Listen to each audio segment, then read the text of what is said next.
Vaudiosonic. Accessing Archive 06. Archive title: Massively Affected Cubed, Part 1. April 21st, 2012. The end of a trilogy and the fate of a universe. Three men share their journeys through the cosmos as they spiral towards one final moment. Recording begins.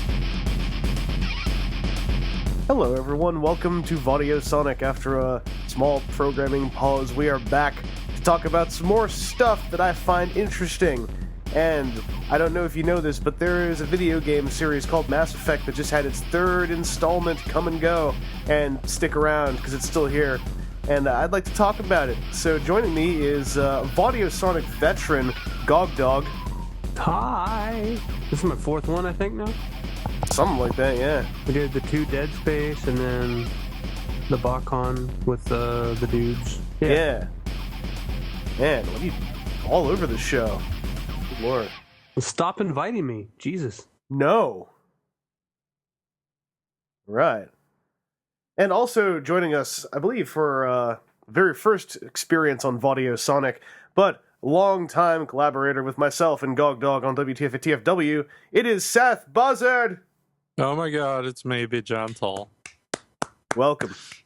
Be Gentle, I'm a Vaudiosonic bird. And We are going to pop your Vaudiosonic cherry right now. Cherry Cotty. Hyman action is all... Hey. So there's this one point that I like to bring up right away. Small bit of credit to be given where credit is due. I am into Mass Effect almost entirely due to Mr. Seth Buzzard here. Completely, entirely. I like saying almost entirely because I hate absolutes. You're an absolute. Whoa! Absolute what? You know. Oh, wow. Lord. I remember I went out to this faraway Purelator outlet to pick up this mysterious envelope, and it was Mass Effect. And then I went on Twitter and posted a video of it, and somewhat inadvertently made it sound as though I was really angry.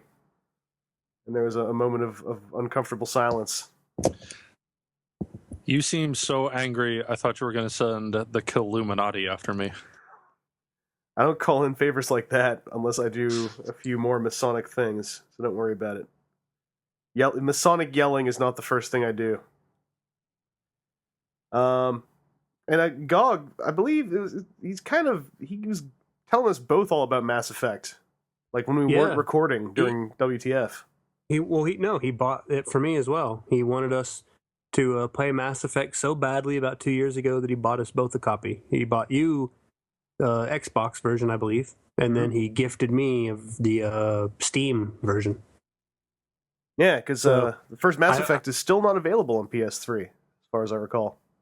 Yeah, I didn't have a PS3 at the time anyway. Yeah, and they did like a 15-minute long like animated comic thing. I've never actually looked at it, but it kind of just goes over the events of the first Mass Effect, and you make some choices, and then you could import that into Mass Effect 2. Like, that was what they did for the benefit of PlayStation owners. Yeah. I met a Krogan called Rex, and I... Dialogue shot him in the face. Oh, no! Or I had my friend shoot him in the back. I called in the Killuminati. I had AKA... What's her name? Ashley. My space racist buddy Ashley shot the alien in the back. All's good. Which is a good cue to mention that we are going to talk some mad hell of crazy spoilers all about Mass Effect 3 and Mass Effect 1 and 2. So if you'd actually like to play these games without knowing what happens, you might not want to actually listen to this. Or at least, if you're going to listen to this, turn the volume down to 0 and just leave it running. Then you will avoid all spoilers. So don't worry about that. Also, I'll just mention right now, my voice sounds weird because I'm coming off a flu. So just to add a little bit more of a time marking to this one on this lovely April the 21st, 2012, where we talk about Mass Effect 3, I want to ask you guys, I just want to shoot back and forth a little bit just about thoughts and experiences and memories of playing through the single player of Mass Effect 3, because that really is the bulk of the experience. Lots of writers peer editing each other, like all these plot threads coming together, all these major moments happening. There was a lot of stuff that happened in Mass Effect 3, and it was a very intense ride that I found quite enjoyable to go through myself. I guess we can start off with the opening sequence where you have the prologue on Earth, and then you head out into space and just get to work. Let's actually just bring up whatever you want, because I mean, there's that. There's stuff involving Krogans, and there's stuff involving Quarians. Those were like the big blocks I distinctly recall in the story. Let's start off with you, Gog. What's a thing you remember about playing through Mass Effect 3?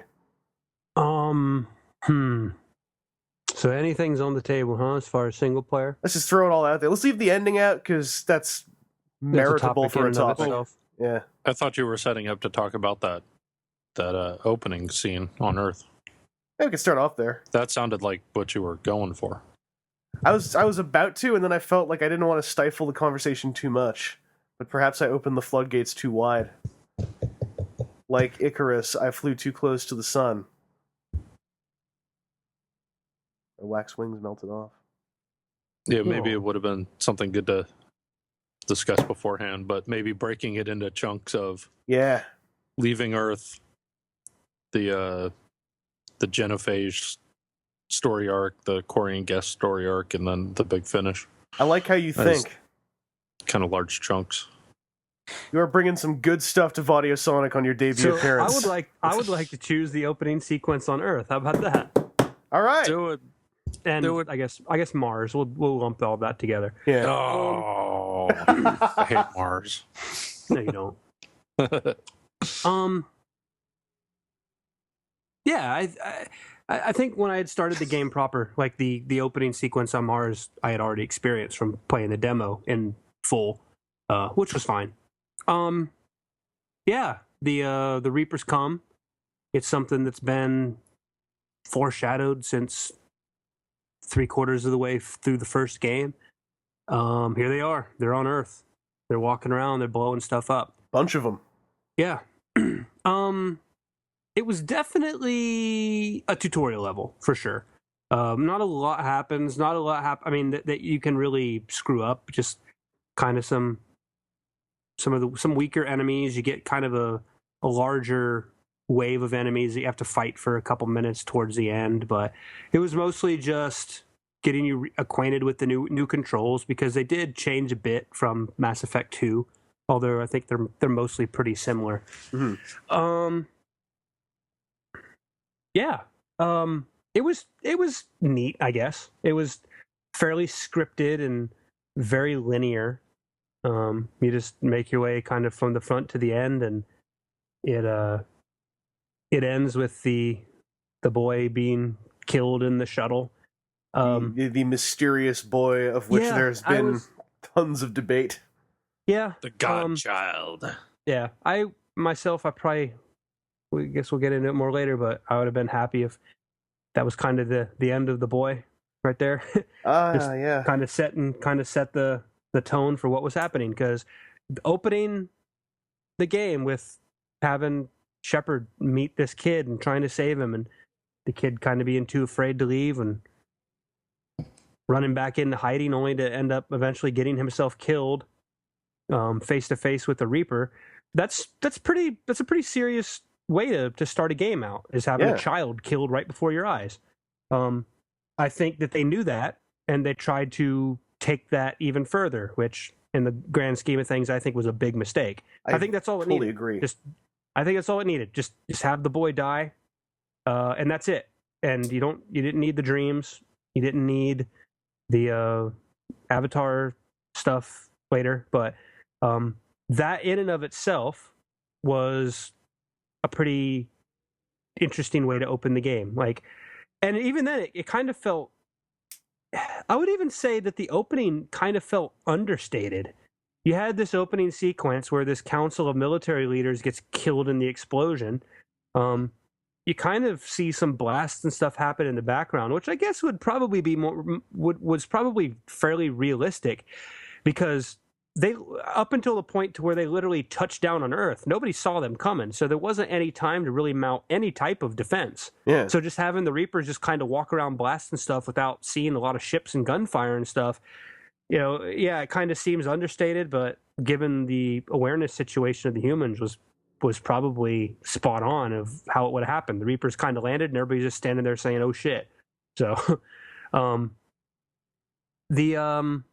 but yeah, I mean, like I said, the whole thing with the kid would kind of set the tone. Like, yeah, this is legit. Their people's lives are on the line, and even children are not safe at this. I mean, this is the human race as a whole. Yeah, in the demo, I bought it. Like, when that part of the demo was over, I was just thinking, I was trying to put myself into my shepherd's mindset, and I was just like, you watch the kid get in the shuttle got blown up, and my shepherd is just sitting there, and I imagine he's thinking, like, I'm gonna come back here and I'm gonna rip all you Reapers up. I'm going out. You haven't seen the last of me.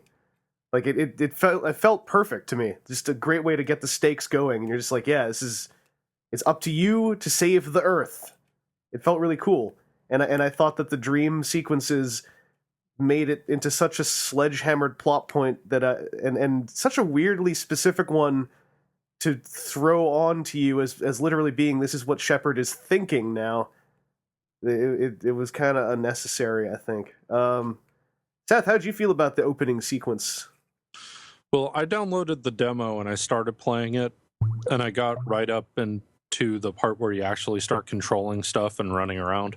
Mm-hmm. And I thought, why am I doing this with some fake shepherd when in a couple of weeks I'm going to be doing it for real? And I didn't play the rest of the demo. I just turned it off. I was like, why am I wasting my time with this? Phony baloney. So I didn't even know about the kid or Mars or anything until I actually started playing the game. One thing that's kind of weird about the kid, and there's a lot of theories about the ending. So many. And the kid is kind of key on it. A lot of it seemed kind of weird, like the whole "you can't help me" and then disappears into the air shaft, which implies that the kid is like freaked out, gonna kind of go it alone. I'm just gonna hide in here, sort of a thing. But then comes out of nowhere and jumps onto a shuttle with a bunch of people. It's like, well, what's the difference, kid? Like, when did you change your mind that you weren't going to come with us, but you're going to go with them? And don't you know who the star of this series is? And they're just the whole opening, like leading up to the Reapers actually landing. It was a lot of exposition to kind of get people caught up, and a lot of it seemed kind of predicated on the assumption that you played the Arrival DLC from Mass Effect 2. Because Shepard is there being kind of held prisoner because of the choice you made in that DLC regarding like a whole Batarian colony. Yeah. And kind of having to wipe out all these Batarians to slow down the Reapers, who they still are kind of denying. So I like the one dialogue option you get when you're brought before the military council and they're like, what's going on? And you could just say, you know what's going on. You just want me to say it. Like, dumb bastards. But yeah, all the action is definitely just tutorial stuff. Like, hey, we got to run now. Hey, we got to jump over this thing, which you never did before. And I mean, that's barely a new mechanic. Like, all you have to do is be running at an edge and you just automatically jump and make it. So that's not that big of a change. But some stuff about how like powers are controlled was slightly different. I think some of the buttons moved around a little. Mm-hmm. But then when you get to Mars, it felt more like you were starting to get into the game. But like in all the Mass Effects, they all have kind of a long segment that's very linear until you get to the Citadel. And then you got to do a bunch of stuff on the Citadel, and then the game opens up. Yeah. So I was kind of expecting that sort of a situation. But the Mars stuff felt more like you were in the game proper, because now you were dealing with multiple enemies. And the only thing you really hadn't gotten to yet was any big moral decisions or any real big conversation trees. Mm-hmm. And Liara rejoined you during that segment, so that was good. And I liked how she came in, because I thought it was funny. She's like crawling through an air vent, getting chased, falls out of the air vent. You're like, oh, what's she gonna do? And she just freaking turns around and caps both of the people chasing her. After she warps them. Oh yeah, she uses a biotic power first. Yeah. It's like, so I was sitting there and I was like, oh right, this is 3. Singularity, I think. She's like the super powerful shadow broker Liara now. And she's badass Liara. Yeah, I really liked Liara in Mass Effect 3, actually. I really liked just the... Because, I thanks to GOG, I picked up the art book, and Me too. Oh, excellent. I know. We're all art booked up.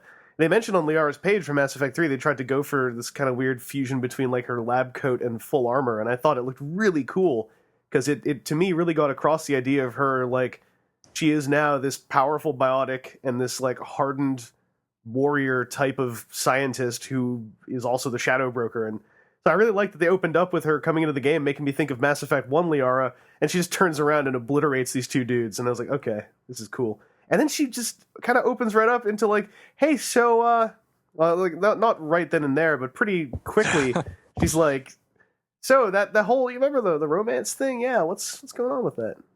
Yeah, like, pretty directly. I like the I like the Mars scene, because like they were these bits of action, like pretty good action, where you're fighting these Cerberus soldiers, and it actually starts off pretty slow. Like you land on Mars, you see the storm coming from a distance, but it felt paced much differently than Mass Effect 2 at that point. Because like I found that the missions in Mass Effect 2 were just like go, shoot, go, shoot, go, mission briefing. And not that was necessarily a bad thing, but like the pacing in Mass Effect 2, I really understood how it had changed when you hit Mars. Because you hit Mars, it's your characters are sitting there talking for a few minutes, you're looking around, you're going up, you see some Cerberus soldiers, you take them out. You have a bit of a cutscene where you're like, what's Cerberus doing here?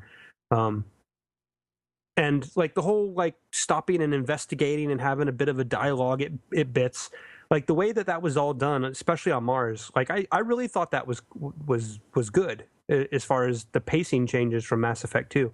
So like that whole mission, I just felt really good, because I thought it set a good tone as far as how the pacing was going to be different from the previous game. I don't know, like the whole atmosphere there was just it was like action bits, but interspersed with investigation and multiple characters asking questions and trying to kind of figure out what was going on, instead of it just being like a giant action set piece and let's run to point A to point B and kill everything in between. Yeah, it was kind of a like I know what a big topic of debate has been like how the game feels in terms of its urgency, but I did like the Mars bit, because it also, I think something about the color palette of Mars and just the way the environment looked really brought me back to stuff I liked about Mass Effect 1. I don't really know why. It just kind of started making me think about, like, you know, I'm a little bit outdoors. I'm in these lab areas, walking around. Maybe it's because I had Mass Effect 1 characters with me as well. It was pretty fun. My memory of the game is this giant blitzkrieg of events, so I think I'm on the right track. That's also where you meet the crazy robot Cerberus lady, and James Vega gets all like, "I'll drive this car into you." Yep. and then in my game, you know, my eternally suffering space bro Caden gets his ass kicked, and launches into his weird little storyline where for the first time in all 3 games I actually give a crap about Caden. I think Caden kind of came out all right in Mass Effect 3. Like, I was surprised, because Mass Effect 1, I just forget he's in the game half the time, because I never used him. And I don't know how Ashley was in Mass Effect 3, but in Mass Effect 3, Caden became, I thought, kind of interesting. He's still a little bit of a boring dude, but at least he had like this arc now, and stuff was happening, and I got like a little bit worried, because I was like, oh man, you survived all that that ignoring I did of you, only to get beaten up by a robot lady. That's a bummer. Well, one thing about the pacing, because you really do get the impression of, oh my God, Earth's under attack. We got to get out of here and find some help. But then everything kind of slows down once you get to the Citadel. And then even then, like, as you're escaping, it's, we got to get out of here and get some help. And then Hackett's like, go to Mars and look around. And it's like, really? Shouldn't we be getting the hell out of here? Getting some help? And, let's go to Mars. Okay. Then it just like immediately slows down. There's a little bit of dialogue from Liara about how it took 1,000 years for the Protheans to get eradicated. Yeah. But I don't think they did a really good job of really letting that, or really kind of shifting the vibe of, oh, it's a bummer, but I guess we have time. Or yeah, well, there was a couple of lines where it said that they outright gave you sort of timelines on what was going on Earth now and then, and I think that helped. But I could definitely see it being a case where if you're not a very charitable person with your fiction, it could be pretty easy to not buy it. Like, even though they're saying like, hey, it's been a week and we've lost this town. Like, I can't remember who it was exactly, but I think it was Liara. But somebody had made the comment that once the Reapers arrived, their estimates would be that it would take about 150 years to do what they came to do. So, like, you know, yeah.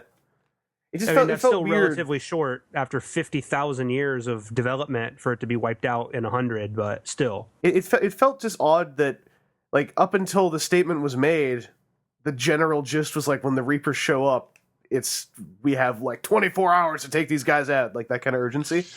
And then after it started, like, well, actually, we'll just establish this right now. It can actually take about 100 years, but your planet will be toast during that 100 years. Well, yeah, and you also get, like, from some news reports and dialogues that the Reapers aren't just straight up, like, glassing the planet and just straight out killing people as fast as they can. There's camps being set up. Like, world leaders are being indoctrinated and urging people to cooperate. So you also get, later, you start getting more a sense that the destruction is slowing down, that it's not immediate and instant. And then as you start encountering more and more enemies, like Reapered enemies based on different races, that they're not just straight killing everything, they're using people as soldiers. And then you find out later that, you know, organics are liquefied to become Reapers and thus preserved, but that's jumping all the way to the end. So like, yeah, like kind of what you were saying, the impression you had all leading up to it before was when the Reapers come, it's just kill, let's get it done and be home for lunch. But yeah, it clearly isn't that sort of an attack. It's a slower indoctrinating, blah blah blah. Yeah, it totally makes sense given the information that you're provided with in the game, but it was the kind of thing where I was like, I could totally see justifiably someone still kind of going like, but what? Yeah, and it's revealed slowly and in the background in a lot of cases.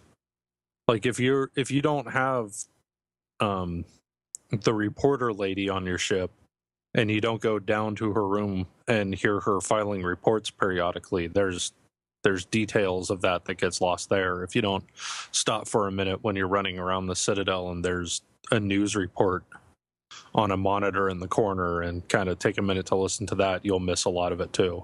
Yeah. Like, I missed a lot of stuff for the first, I think, 5 hours of the game or so, like, or at least the first time you're in the Citadel, because I didn't entirely catch on to how the Citadel worked right away. I thought I was just supposed to go in there, pop in, get contacts, get out. I missed a lot of stuff in the early Citadel flavor sections that I'm looking forward to. I missed Liara's father the first time through. Yeah, me too. Missed Liara's father. I missed Verner, Conrad Verner. I was kind of bummed when I found out about that, because I was like clicking around YouTube, because when I finish a Mass Effect game, the first thing I do is I go to YouTube to just look up other ways scenes could have gone. And I saw these things about Liara's father and Conrad Verner. I'm like, what? So, Yeah, the pacing of the game was like something where I think it worked out in the end, though. Like it's debatable, but it didn't tarnish my experience all that much. And Mars was pretty cool, and I liked the chase sequence with the robot lady, even though as a Vanguard I completely broke it because I could just biotic charge against her. So I just biotic charge into her and then stand there, and she'd kind of just keep running, and I'd be like, "What?" So I'd biotic charge her again and go past her a little bit, and then stand there shooting at her, and then like just kind of walk after her and biotic charge. It was really funny. Like the chase sequence for the final minute or so of it lost all its urgency because I was just biotic charging after her constantly. But with the music, it was still really fun. I just was kind of bummed when I realized, like, oh, I'm actually not supposed to catch up to her at all. And I'm not even sure if you can fail that by falling too far behind, because I haven't finished. I'm still very, very, very early in an Insanity playthrough. But when I was doing that on Insanity, I kept sprinting into cover. So I would keep sticking to barriers and stuff instead of just running. And there was a couple points where I fell way far behind, and then I would get to the ladder she had climbed up and get to the top of the ladder, and she'd just be standing there. And then when I got to the top, she'd start running again. So I don't think there's too much to worry about in that chase scene. It's just to get her to the other end for the big crash. Yeah. And the crash was one of the first big things James Vega did. Another big topic of discussion I've seen about Mass Effect 3, people's opinions on Mr. James Vega, Freddie Prinze Jr. And I kind of fell in the middle point with him. Like early on, I was kind of like, I don't know, who is this guy? And then I know a lot of folks ended up really disliking the dude, but I felt weird because I didn't really dislike him, but he never had a moment where I actually really cared about him either. Like he just kind of was always there.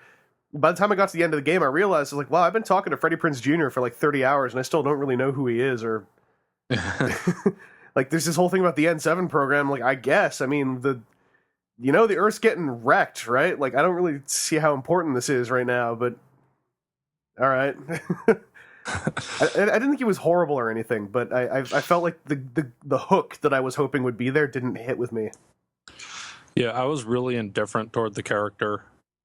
I thought he was kind of dopey. Like, oh, here's the guy with the tribal tattoos. And I think I chose a lot of dialogue choices along those lines of just like being kind of neutral, don't really care. Like the whole thing with him becoming Spectre, I think I took options like, yeah, do whatever you want. Kind of a thing. Like I guess, I mean, if you think it'd be cool, but I don't care. But so my shepherd is a femshep, and so in like that first dialogue on the Normandy when he's like, hey, I got a Latin nickname for you, I was like, all right, we're gonna shut down the romance story arc with Vega right now because it's not gonna happen. And so I was like, no, how about you call me Commander Shepard?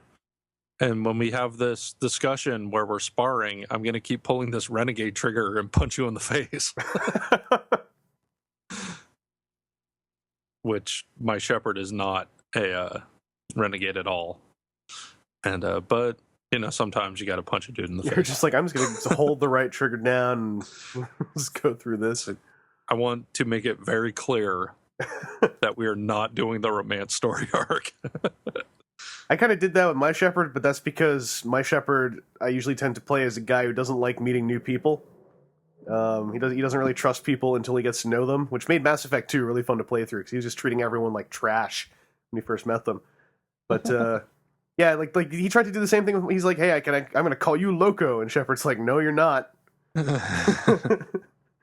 Rest of the game, I could even hear in the audio where it would jump to the separate take, where instead of ending his thing with comma Loco, he ended with comma Commander. Gog, how about you? How did you get along with Mr. Vega? I liked him more than I expected to. When in the opening scene of the game, when the guy comes to escort you out of your room, and he's wearing like the tight tank top shirt or whatever he was with all the tattoos and stuff, I'm like, oh, here we go. Like they're really making an effort to make this guy out to be some uber motivated meathead. He's a space marine. Yeah. I mean, by the end, he was fine. Like I thought that they were going to go like way over the top with him, and they didn't. He was okay. He was far from the most interesting character in your party by any means, but like he was just kind of there. Like some of the dialogue bits with him were okay.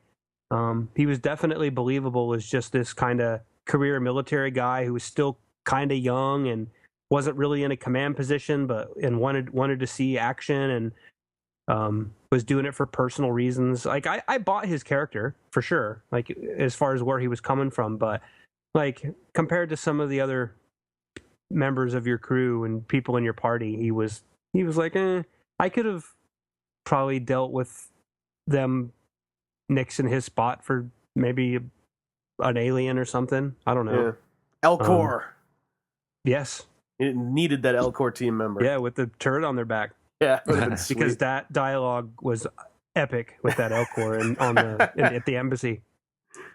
Well, I think one of the things working against him is you have a lot of characters from past games popping up, and I mean, who do you want to spend more time with? Like Garrus and Tali, who have been on your team from the beginning, or this other dude who's just this dude, more or less. He's kind of a guy. Yeah. Well, was he the only brand new character in the game? Oh, no. In your party? There's the Prothean too, Javik. Oh, I didn't even get that. Oh, yeah. I mean, Javik was a great character. That's why I was. Well, but I mean, yeah. I never knew if it was really like Javik was a great character, and this is not meant to knock that down a peg or anything. But I also always was sitting there going like, is the reason why I like Javik because he's a good character or because he's a Prothean, and he has all that baggage coming with him? Whereas James Vega has like no baggage coming with him. So I wasn't too sure. I thought Javik was a really interesting character. If we want to jump in on discussing him, we can. Or if you want to save him for later, I'll explain what I thought was so interesting about him later. Let's jump to him. I just want to throw in one last thing about Vega. I actually really liked his banter with Ramirez in the cargo bay. And I was really bummed that that's the only time they ever seem to really talk all that much. Maybe because I didn't take Vega on enough missions, but I like the two of them as this kind of like friendly antagonistic duo. Yeah, well, you could say Edie was a new crew member, quote unquote. I guess. Yeah, but you still knew her though. Yeah. That's what I'm saying. Yeah. Like she was still while she didn't go out into combat with you, you still knew her quite a bit from Mass Effect 2. So like Vega was like completely brand new, but I mean, he that's what I was asking. He was the only one, right? Yeah. Okay. I'm looking at a lineup. So your squad members are Shepard, Ashley, Orcaden, Garrus, Vega, Liara, Tali, Edie, and Javik, which is a much smaller lineup than 2. I didn't really mind though. As much as I would have liked to have some more. Like I was bummed that. Like I was kind of bummed that you couldn't get Thane, and I was way bummed that you couldn't get Jack. But I could see why. Like there is merit in only having a small cast available to you. Yeah, well, I thought they did interesting things with those characters. Yeah. And I wouldn't really. I mean, I was gonna say I wouldn't really want to have spent the whole game just recollecting your ME2 characters, but there's so many ME1 characters in your squad. I mean, really, almost entirely, it's the return of Mass Effect 1. Yeah, and I did think it was surprising that you never had a Krogan member. I thought I was always expecting, okay, when are we going to find the Krogan? Like, who's going to be the Krogan? Is it going to be a new Krogan? Is Grunt going to come back? Well, what if Grunt died in your game? Then he can't come back. So it can't be Grunt. Yeah. And it can't be Rex, because Rex could be dead too. And he's busy. So, yeah. And then there was never a new Krogan to join your squad. So if there's a new Krogan just called Wrench. Well, Tali and Garrus could both be dead from your previous game. So what they did is someone figured out the squad member, the bare minimum squad members you could get would still fulfill the basic thing of like a soldier, a tech, and a biotic. Because you would always have Liara, and you'd always have Edie, and you'd always have Vega. Like those three would be alive in your game no matter what. So you'd always have the choice of those three basic squad mates. That was kind of neat. But yeah, let's talk a little bit about Javik. Seth, just your thoughts on Mr. Prothean. Well, one of the things that I thought was really interesting and kind of a cool angle to take is, so for 2 whole games, the Protheans are put on this really high pedestal, and it's just assumed that they were this really advanced, intelligent race that would have been like people projected their own hopes and desires into them, like especially coming from Liara. She spent so much of her life up to that point doing nothing but studying the Protheans, and then you find out that she was really kind of off base. Yeah. So it set up a lot of interesting dialogue between those two also, where now that she's actually gets it from the horse's mouth, the Protheans aren't necessarily what they thought. And Javik also has a line of how it's kind of too bad that he wasn't the artist or scholar that Liara was hoping for. So there could very well have been members of Prothean society that would have fit that mold, but the basic way their government worked was, it was like ancient Rome. They enslaved everything they came across. You joined our empire, or it's bad news for you. And I liked the sort of pseudo twist that the final Prothean, the one that you finally get to meet, was like the angriest, least friendly, revenge-oriented soldier Prothean that there ever was.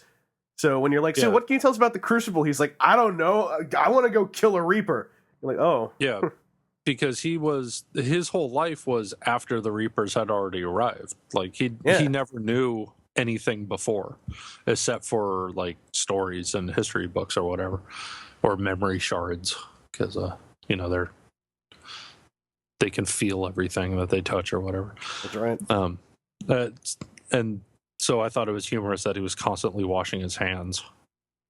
Yeah. But yeah, I mean, I really like that the whole sort of back and forth between Javik and Liara, as she's like, no, this is what you are. And he's like, no, that's not what we are. And you're all a bunch of primitive monsters, like from our time. Yeah. Like, you're a bunch of cavemen, and look at you now. I can't believe that we put all our hopes and dreams into you being able to beat the Reapers after us. Oh, you talk to Solarians. They used to lick their eyes. Those lizard people. Meat flies. Yeah. I loved how over the course of the game, Liara's resolve with him also just sort of slowly breaks down, where she starts off like, oh, well, you totally just called me a primitive cave person, and you're not even referring to me by name. That's all right. Maybe I'll try later. And like she keeps trying and trying over the course of the game until that point where she just loses it, and she's just like, "You're an asshole, Javik. You're a nasty person, and I hate you." And then you can totally Paragon interrupt and have a hero moment. But and Javik was great for flavor too. Like I had taken Garrus along on the mission where you go into that museum or whatever of relics. And that was really funny with Garrus there, because Garrus is a smart dude and he's quite dry. But if you take Javik along, Javik's just sitting there going like, hey, Liara, you idiot. You notice how all the statues look exactly like me? I'm standing right here. Like, and then when the beacon activates and she's all like, Shepard, it might be reacting to you because you reacted to the beacon before. Javik's like, or it might be reacting to me because I'm a Prothean. Well, and then she had a good breakdown when that mission's over, because I mean, and this is like, you would expect this from anyone who's religious or has faith in a religion. Like if an alien from the past was walking around, and like, let's say you're a Christian and they're telling you like, oh no, everything in the Bible we kind of wrote and set up, and oh yeah, that Bible, like, yeah, that dude wasn't swallowed by a whale, that was one of our spaceships. it would be troubling. It would be upsetting to you because this person's telling you, like, no, all those things you believe, we did. Yeah. And it wasn't mystical at all. So her little freak out there, I thought was a good story moment. Yeah, and then the guy goes on to be all like, hey, maybe I'll help her write a book. You know, like I like how Javik kind of came around by the end. Well, Javik also makes it clear that he's really only doing it for the sake of the mission, like to keep everybody happy. Yeah, but he doesn't actually give a poop. I kind of felt like by the end it was like he still is, you know, he is still considering himself like the most developed being in the galaxy at this point. But by the end of it, it still felt like he'd kind of warmed up a little bit, and he's like, yeah, you primitives, maybe I'll help you. I'll tell you what I remember. Then I'm going to go and look for my old crewmates and possibly shoot myself. I don't know. Like that whole bit at the end where he's just kind of implying like, yeah, it's been real fun. I'm going to go find the burial grounds for my squad, and then maybe I'll just stick my gun in my mouth and just start pulling the trigger until something comes out. I don't know. Gog, you said that you hadn't really messed with Javik at all? No, but I mean, I've heard you guys talk about him quite a bit over the past few weeks, and it sounds like they're continuing the trend of taking characters that when you look at them from the surface and kind of look at their premise as far as who they are and their race and what role they're supposed to fulfill in the fiction, that the writers tend to take that in directions that you normally wouldn't expect. Mm-hmm. Like they did that for me 100% with Kasumi. When, like, before Stolen Memory was released, which was the DLC for Mass Effect 2, like, they're like, yeah, she's, like, Japanese, and she's sneaky, and she's a thief. And it's like, like, in my mind, I'm thinking, like, oh, God, like, she's going to be the thief that doesn't trust anybody. Like, don't come to me, Shepard, I'll come to you. Don't look for me. Don't say my name in public. You know, that sort of thing. And, like, when you meet Kasumi, she's this super sentimental little dainty thing who just, admittedly, she just has this adorable little obsession with, or a case of kleptomania. Yeah, like she's like, yeah, I'm just a kleptomaniac, but she like steals things that have like sentimental value to her, and like has these really close knit relationships with the people around her, and she's just this ray of sunshine. Like, she's this amazing character, but looking at the bullet points of her, like, in no way would I ever even think that that's how that character would have turned out. Yeah. Like when you meet her, she's trying to get your attention through the TV screen, and if you just stand there watching it, she eventually just goes like, look, man, please say something. Like, I've been sitting here doing this for so long. But yeah, and then like once you have her aboard the ship, like she develops this crush on Jacob and is like trying to find ways to like catch his attention. Like, she's just this cute, adorable character, and like the whole thing of her being a thief is just incidental and secondary to her personality, instead of building the character around it using a bunch of stereotypes. So I'll probably pick up the Javik stuff eventually. I mean, I'm gonna end up probably doing a second Renegade playthrough eventually anyway, and obviously I'm gonna wait until the ending DLC and probably even more of the other DLC is out. Yeah, give me a motivation to do it. But Javik does tend to be nice to you when you're a Renegade. Yeah, well, even beyond that, though, it's like if you were going to introduce like a Prothean character, like the whole way that they took it and gave him his own personality, like other than just like, I am the Prothean. Exactly. Like he's not representative of the Protheans. He is representative of this flawed individual that just happened to survive his race. So it seems like he is a character first who happens to be a Prothean, and obviously that, you know, has a lot to do with him. Not that that's secondary, but he's not this living avatar of the Protheans. He is this flawed asshole who happened to be the only one that survived, and it probably made him even more of an asshole because everything he's known is gone for 50,000 years past. There's the flashback sequences are great when you see, like, you know, everyone he knows that he's working with just dying around him. He makes it to one stasis pod, and he's like, how many survived? And like, after the thing locks him in, it's just like, hey, guess what? You're probably the only survivor. And unfortunately, we have to lock you in here now until someone else turns this thing on. Don't worry, we're sure someone will eventually. And poor guy. Like, Well, one of the things that is really good in Mass Effect, and one of the things that I really like from the beginning, is everything's kind of gray zone, just like real life.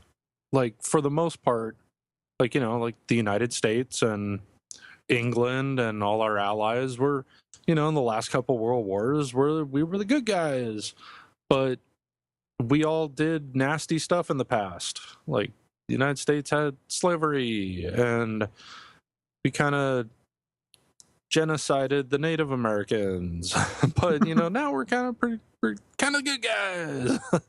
And there's, like, all that stuff in Mass Effect. Like, Solarians are our allies, and they're kind of the good guys, but they did this awful thing to the Krogan. And like, for the most part, Asari are good people, but here's Arya, who's this crime boss. I love Arya. And here's this Asari that's a psychopathic mercenary leader. So it's like, in general, humans are good people and they're the good guys, but here's the Illusive Man who's a villain. So it's like that in real life. Like, for the most part, people are good, and then you have some people that are psychopaths, but that doesn't make everybody a psychopath. Yeah, but that's I think that's one of the keys about Mass Effect's great fiction, is that races are just that. They're just races. They're species. There's no unifying personality trait other than maybe like biological tendencies towards aggression or sexuality or blah blah blah. Like, it's all like one Solarian is not the next Solarian. One Asari is not the next Asari.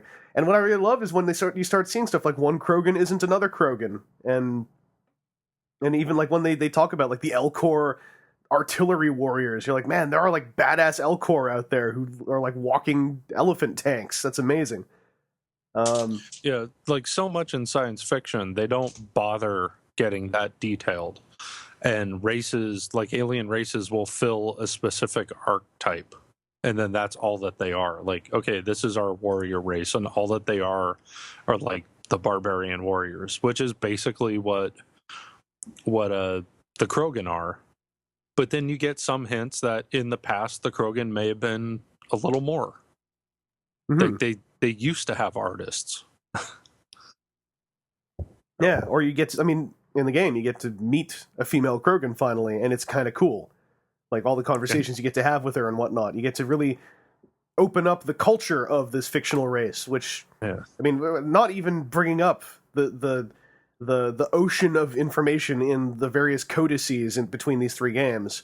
Just playing through the storyline, Mass Effect 3 did some really good stuff of opening up other races a little bit farther.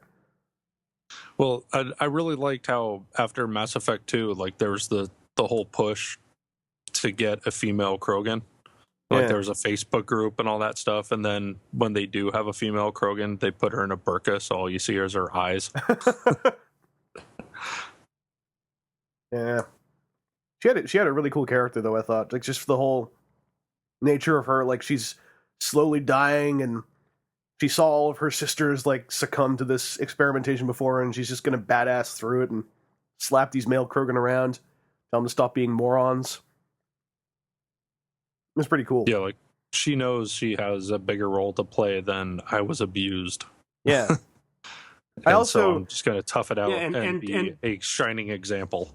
And going back to the gray area, like, you see those horrible experiments done in Mass Effect 2, which at that point, that's the first female Krogan you ever see, and it's dead under a body bag. Yeah. But if it wasn't for those experiments, her role wouldn't exist in Mass Effect 3, because they're because of that, they're able to cure the genophage. And then if you listened to Mordin and bought in that, like, these experiments were done on such horrible pretenses that they must be destroyed, the price you pay is poor Eve ends up dead at the end. Yeah. So, but yeah, I mean, there is some very much gray area, greater good type stuff, that it's not the best path in the game is not all, let's just be happy Paragon, Boy Scout, blue. Yeah, exactly. So. And I think Morden himself, especially through his arc in Mass Effect 3 and the various ways it can play out, I think he was a great representation of just gray zone, almost like as not an avatar of it, but he was a really good example of gray zone, I thought. Like, especially in this game where he's like faced with undoing what he did, pretty much, or what he had a hand in doing. When I got through Morden's part in this game, I went back to see the different ways it plays out, and there are like very distinctly different ways this plays out that all were kind of awesome. Like in my case, like this is kind of moving into the genophage part of the game too. But like I had him go out like you know the Solarians try to get you to double cross everybody, and you know, like any shepherd with a spine, you're kind of like, why would I double cross Rex and Morden for you Solarian lady I don't like? And so I just told them immediately. I was just like, they're like, so Shepard, what's up? Like, oh, nothing. Solarians are trying to double cross us, by the way. You might have to deal with that. And Morden's like, oh yeah, I expected that. Don't worry. I'm like, yeah, you idiot Solarians. So we go up there, and then Morden just badasses it, and he's just like, hey, I'm going up there. See you later. I'm gonna sing while I work and smile and explode, and so singing, smiling, exploding. That's Morden Solus. So he's got that moment, right? And he's all like, someone else might have got it wrong. Smirk. Elevator goes up. I'm like, that was so good. So I watched the other way that can play out. And if you do try to double cross him right up until the end, and he realizes what's going on, like he will realize what's going on no matter what you do. I think there's a way to trick him, but he'll generally just realize it, and then he'll go like, I can't believe you're doing this. Why are you doing this? And him and Shepard have this really intense debate because Shepard makes these really good points, like the Krogan are dangerous, and in some games Rex is dead, so it's like Reeve is not the guy to lead the Krogan. The Krogan, like with Reeve in charge and with Eve dead, why would the Krogan? Why should we do this? And Morden just actually turns around, just flips out for a second. He's because you're like, didn't you want to do this? You're the one who did the genophage in the first place. You were proponing this. Morden just whips around and he just screams, I was wrong. And I was like, whoa. Like, I was like, that was a legitimate, for me, like a holy shit. Like, Morden just, I had never seen Morden snap in the games that I had played. So I was like, that was amazing. And then he does a completely different delivery where he's like, I'm the one who has to do this because someone else might get it wrong. Like, no smirks whatsoever. This is him staring down Shepard while Shepard's got a gun pointed at him. And I was like, I don't know which of those versions of events I like more because they were both awesome. And I think that was have you seen the third version where Morton lives? Oh, yeah, I did track that down. Yeah, so for the benefit of people listening that might not be aware, if Rex is dead and Reeve is in charge of Clan Ugnaught and Eve dies on the way, then Morton can be convinced that the Krogan are dangerous because Reeve is going to restart the Krogan rebellions, and there's nobody to stop them. Like, there's no voice of reason. So, no Rex, no Eve. Morton can be convinced that we can't let this happen. Yeah. And then he will go to work on the Crucible. And I thought that was really well done as well. Like, it all, like, he was regretful, but he was like, it does make sense. Like just Morton's character worked so well in almost every ending. And I think even that renegade one where he's arguing with you, that you do have a dialogue option to like go like, all right, you know what, you can go up there and deal with this. But you also have a renegade interrupt to just friggin' shoot him in the back while he's going towards the elevator.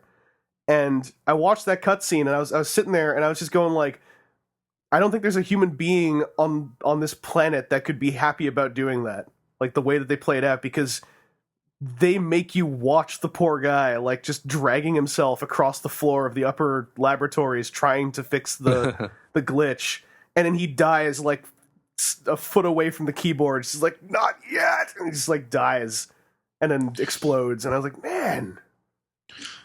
Yeah, and in the lead up to that, when you have the choice where you could tell Rex and Eve in the truck, like, hey, there's this thing and they're going to try to sabotage this all, or they asked me to sabotage it all.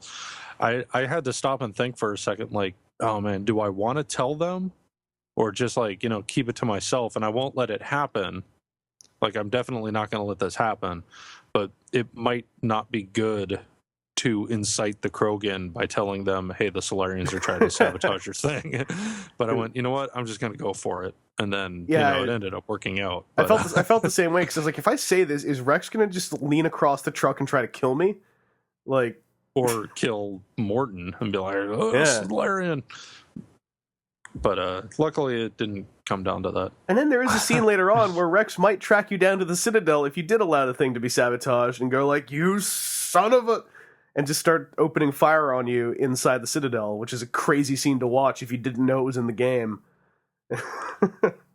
Now, am I remembering correct that there's an option where you can lie to the Delatros and tell her that you did sabotage everything? Or you could tell her, don't be stupid, like, you're a loser, get out of here. I would assume there is a way, because there are at least like 4 different branching paths of who knows about it and who you agree to what with in that whole sequence. So I'm sure that is an option as well. But I mean, Gog, how about you? How'd you feel about the whole Morden aspect of Mass Effect 3? Oh, I thought it was great. I was really happy to see him showed up. Maybe it was a little more of a surprise to Seth, because that part was actually in the demo too. But on the other hand, playing that demo and kind of seeing that opening bit where you're protecting the female Krogan from the Cerberus attacks, that's one of the things that got me actually excited. I ended up pre-ordering the game for it. So I guess it goes both ways. But because I was going to play it eventually, I was just going to wait a bit, because I don't know. I just had a lot of stuff going on. I was like, I'll get to it. I'll get to it. But once I saw that, I was like, Rex, Garrus, Liara, and a female Krogan and Morden all show up in one mission. Okay, I am excited. I gotta pre-order this today. And then a giant robot as well, and it's like, all right, that's cool. Yeah. No, I dug the genophage stuff. I'd say maybe the only problem that I had with it is I felt like, and this came up a couple other times throughout the game too, but I felt like I really wish that some of your choices from previous games were more absolute, because it feels like the way a lot of situations play out in Mass Effect 3 is they kind of give you this choice in Mass Effect 2 where you can do this or you don't do it, and here are the potential consequences for each. But it seems like even if you make the wrong choice in Mass Effect 2, here's kind of a get out of jail free card in case you made the wrong decision. So like I felt like reading some of the situations that people could find themselves in, depending on some other things, like it almost felt like it's like, well, you have to really screw up 2 or 3 times if you want to have the negative consequence. But I'd say like outside of that, like the story was cool. Like the like the whole, I was kind of glad that the whole Thresher Maw thing came back up. Oh, me too. Because that had been established that like there are Thresher Maws on Tuchanka. In fact, the Krogan go out and hunt them as like a rite of puberty. Yeah. And that is pretty badass. That we're gonna go and we're gonna hunt Thresher Maws like as a coming of age ritual. But like Morden is awesome. I don't know, like Morden is apparently like one of the easiest characters to die in that suicide mission in Mass Effect 2. Yeah. Which would kind of lead one to believe that perhaps there's plenty of people out there that have a game without Morden.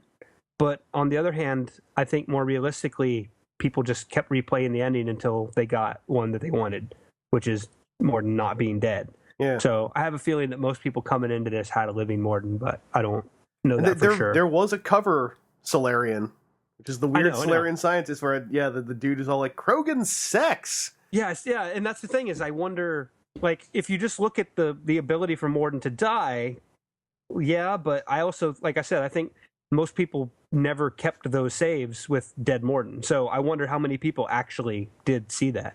Yeah. But no, the whole Krogan thing was good. It made me feel like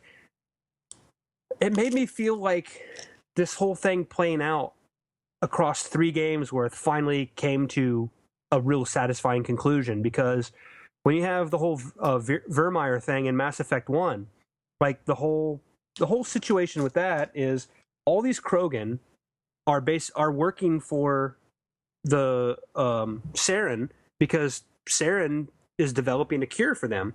So he has basically the most badass warriors in the galaxy working for him, because he's promising them the ability to have their race not die off. Mm-hmm.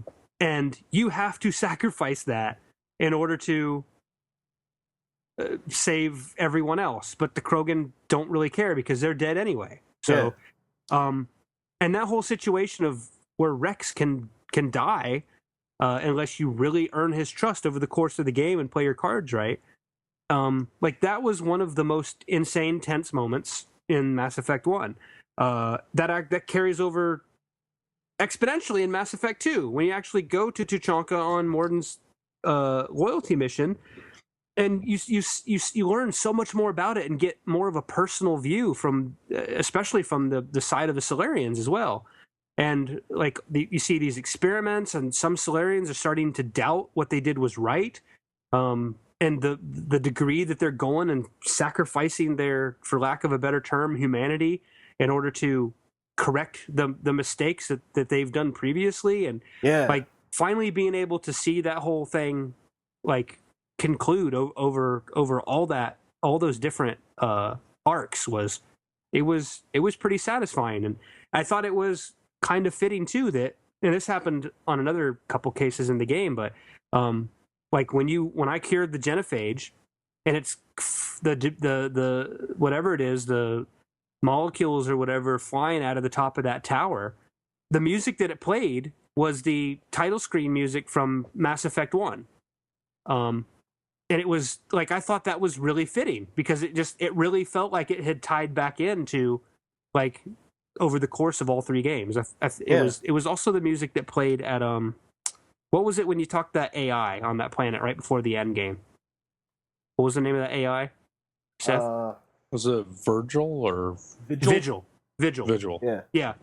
Like it plays when you talk to Vigil, and it's the title screen music when it says press any key. But like that same music plays when you cure the genophage, and I thought that was really cool. Like instead of making some new music, they just totally played a bit from the original game, and it felt like it made it feel like it had gone full circle. But, and that moment, that whole moment, along with the ending of the other big part of the game, which is Rannoch, like both of those moments felt like they could have been the end of a whole game.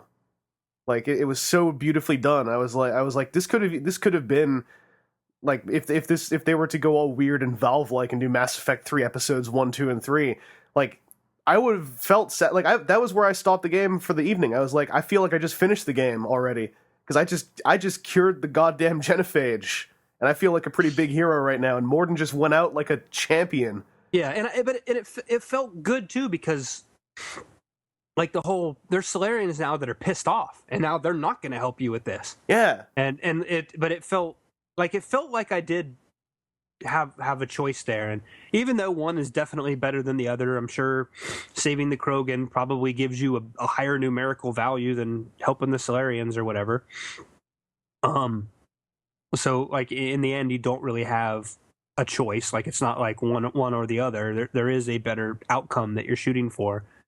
Like I don't know. It's like it felt like plotline wise. Yeah, and like the whole gray area, like what Seth was talking about. It's like there are Solarians here that are risking their lives to help me see this through to the end. Yeah. There are also Solarians that are swearing revenge against me if I ever do this, that I can literally go F myself. Yeah, and I felt no... Like, it was great because I got so into it when that Solarian Delatras is getting so mad at you because not only did you not stop the genophage, you cured it, and you also lost Morden Solus, and she's like, he was a very valuable asset. I was like, lady, he sacrificed himself to do that. You just shove it up your ass. You get off my holophone thing, whatever. Yeah.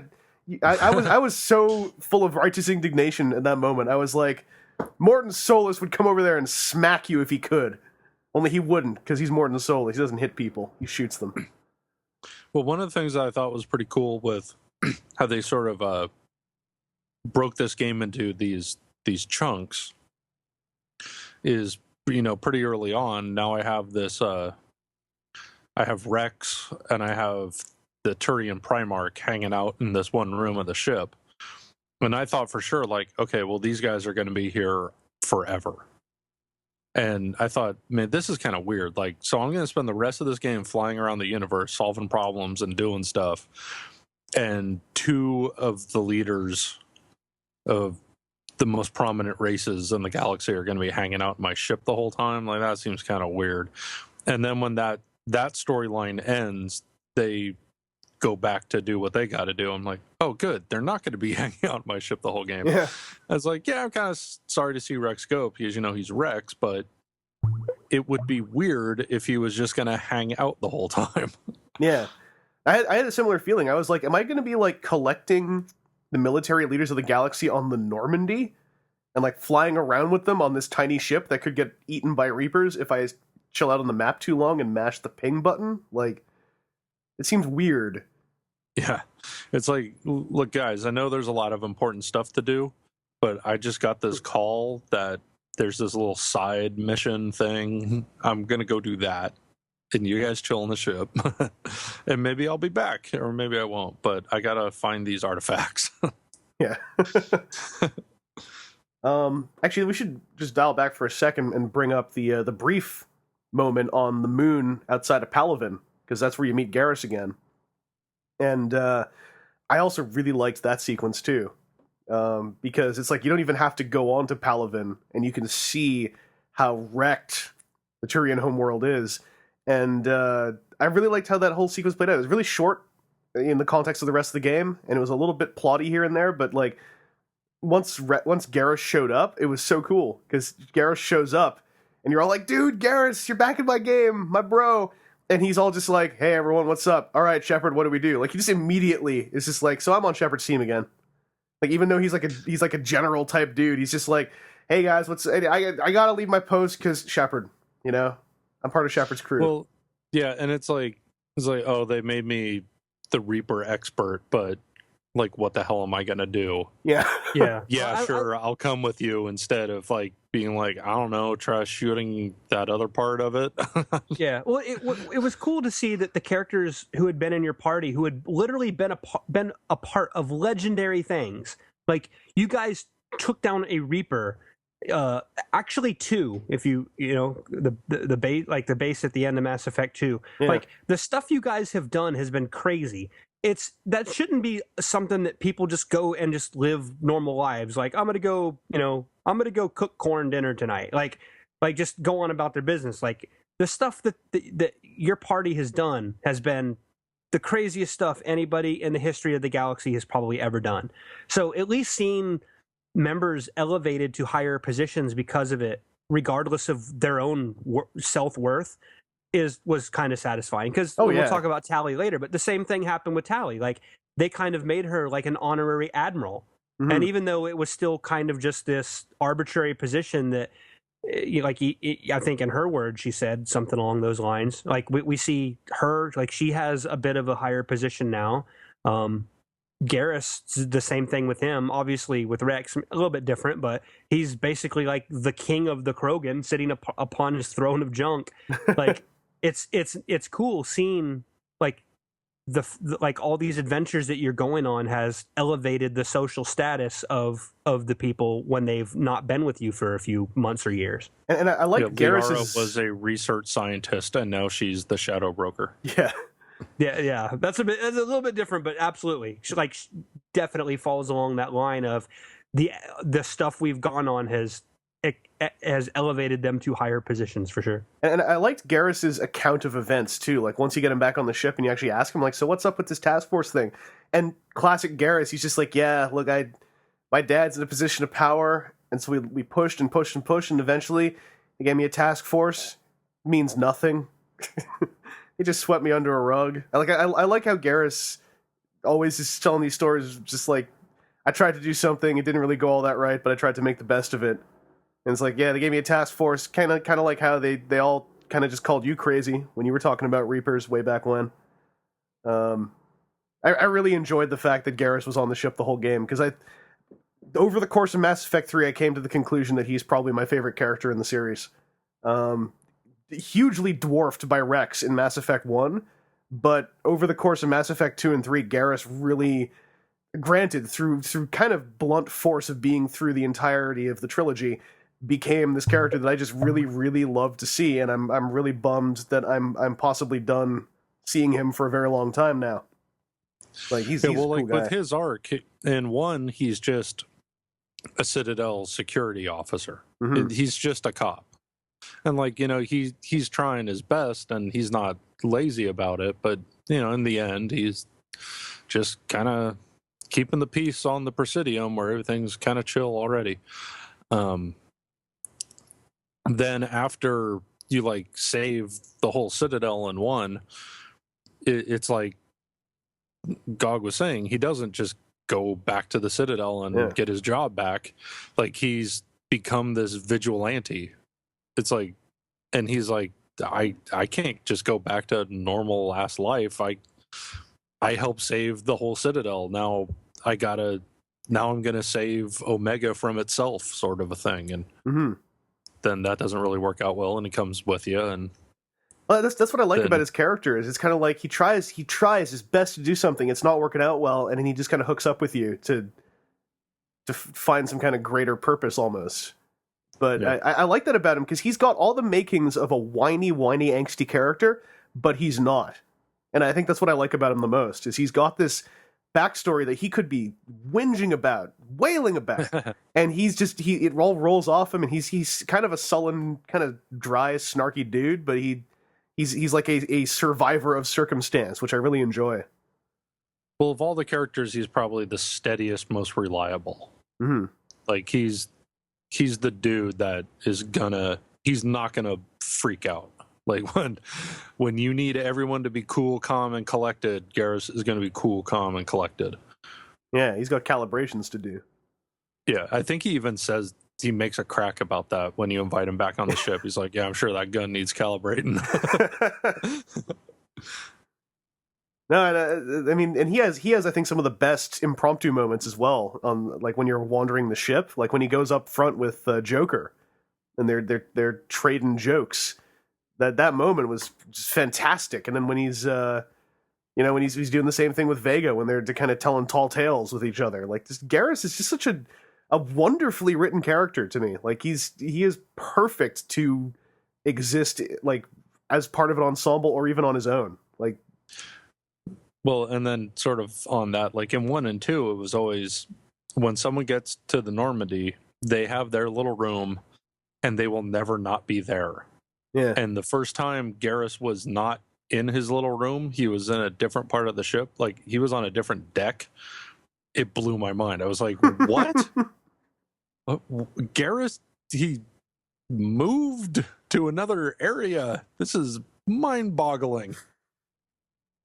Dr. Chakwas is in the room with bunk beds and not in the hospital part anymore. This is... Dr. Chakwas has something to say? and she's with the engineer guy who's not down by the engine by himself, all alone. Amazing. People are moving around this thing. Yeah, that... I don't know. I mean, all the characters have great stuff, but I just have a deep soft spot for Garrus. Like, he's got a PlayArts Kai figure coming out. I will own it. Did you pre-order it? I haven't yet, because I forgot to. But I don't think I need to rush to pre-order it, because PlayArts Kai, unfortunately. But yeah, I can just ramble about how much I love Garrus forever. Any other thoughts on Garrus? Just, I mean, he introed nicely, and he was there through the game, and if he and Tali went unromanced, the logical course of action takes place, and you come across the two of them starting up a romance.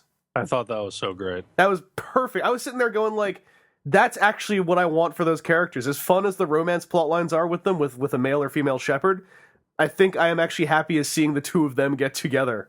Like, almost just on the pretense of, hey, we've been through a lot of crazy stuff, haven't we? Yeah, it made so much sense, like, in several different ways, because you have, like, those guys have been together since Mass Effect 1, since the beginning, like, before you even leave the Citadel. Like, you have Garrus and Tali. I think Garrus is actually optional. Like, you can not even recruit. It's possible to not even recruit Garrus in Mass Effect 1. But, yeah, and, like, they're even of races that have that whole, like, the different in the DNA strands or whatever, so that the protein has like a different composition and they can't consume the same type of protein that humans can. And Turians and Quarians are both like that. So it's almost like they're almost cousin races in some regard. So it's like if they wanted to share a meal together, they wouldn't have to eat different foods, unlike humans and Turians or humans and Quarians. They both have 2 fingers on a thumb. They both have weird legs. Yeah, see? Yeah. I was actually sitting there going, like, as cool as that was as an Easter egg, it made me sit there going, like, I would love to see what these writers would do if they had written cutscenes to set all that up just between those 2 characters. Like, as weird as it would be to not have the cutscenes revolve around Shepard, I'm like, clearly the group writing for Tali and Garrus is so solid. Like, that would have been fun to see. Like, how they would have written that romance subplot. But nonetheless, like, yeah, Garrus just... he wins. Like, even at the end of the game, when you're all going around, you're talking to everyone, Garrus is the one whose final speech really hit me the hardest. And I was like, yeah, we are friggin' space bros for eternity. It was great. Well, in your hangout mission on the Citadel, I'm assuming we all let Garrus win the target practice competition. We're all, good, honest people of integrity and virtue. So naturally, yes. I did it both ways to see, but I always intended to let him win. Yeah. What happened when you shot it? Then they trade barbs. Like Shepard says something like, "You'll always be second best," and then Garrus is like, "And your mom's a whore." Or no, something. No, I don't remember exactly what they say, but it's a lighthearted moment, and they're definitely like best friends. Like, you definitely get the impression that Shepard and Garrus are best friends, and they're kind of like it's like a best friend moment where you're busting each other's balls, and it's all good because the other person doesn't really mean it, sort of a thing. Yeah. Man, yeah, Garrus is okay. I'm turning this into the Garrus cast. Any other thoughts on Garrus or the events of Palaven? Or do you guys want to bump along into the Quarian Geth dealie? Well, first we have the siege of Cerberus on the Citadel. Oh, that's right. That's when that actually I thought was really well done, because I was just gonna head back to the Citadel, and I was like, "Yep, do get there," and they're like, "Hey, no one's picking up," and then Cerberus troops over, and I'm like, "What?" And I did not see that coming whatsoever. I was like, all these side missions I didn't finish. That crossed my mind a few hours later. And I think that my lack of going to the Citadel very much, due to how engaged I was by the Krogan thing, did cause me to miss a lot of side missions and side content in the first chunk of the game. But I did really like the breaching of kind of like the Citadel was always the safety zone, and breaching that was kind of cool, I thought. As much as I didn't I was cool with it, like, as far as a plot point, I thought it was cool, but at the same time, like, thinking about it longer, I was kind of 2 minds about Udina being behind it, because I was like, as much as this was set up, it still feels weird to me. I don't really know why. Like I get why he did it plot wise. It is logical. It makes sense, but it felt left fieldy to me in a way where I was kind of like, Udina. Oh, I can't wait to hear what he has to say for himself. And it's like, oh. Well, no, I thought it fit from the beginning, because going all the way back to Mass Effect 1, Udina was so much like humanity, and the other races are holding us down, and the other races are a bunch of dicks. Like, we should have a seat on the council, even though up to that point, humans really hadn't done anything except for kind of lose a war against the Turians. Yeah. And so where do humans get off demanding a council seat and demanding a specter? And he just always seems so pushy and so human first, that when it turns out that he had flipped and sided with Cerberus, is like, yeah, that makes sense. Yeah, that's what I mean. That dude's a dick. it totally made sense. It's just like in the context of like the Reapers coming and everything else going on, I was like, he is the character to do it, but in the current state of the setting we're in, it still felt like I felt like I wanted him to have like some kind of longer supervillain rant about it to like just clear up his motives a bit more. But I hate Udina, so I was really kind of cool with just shooting him with a renegade interrupt as well. Like, yeah, and there was some or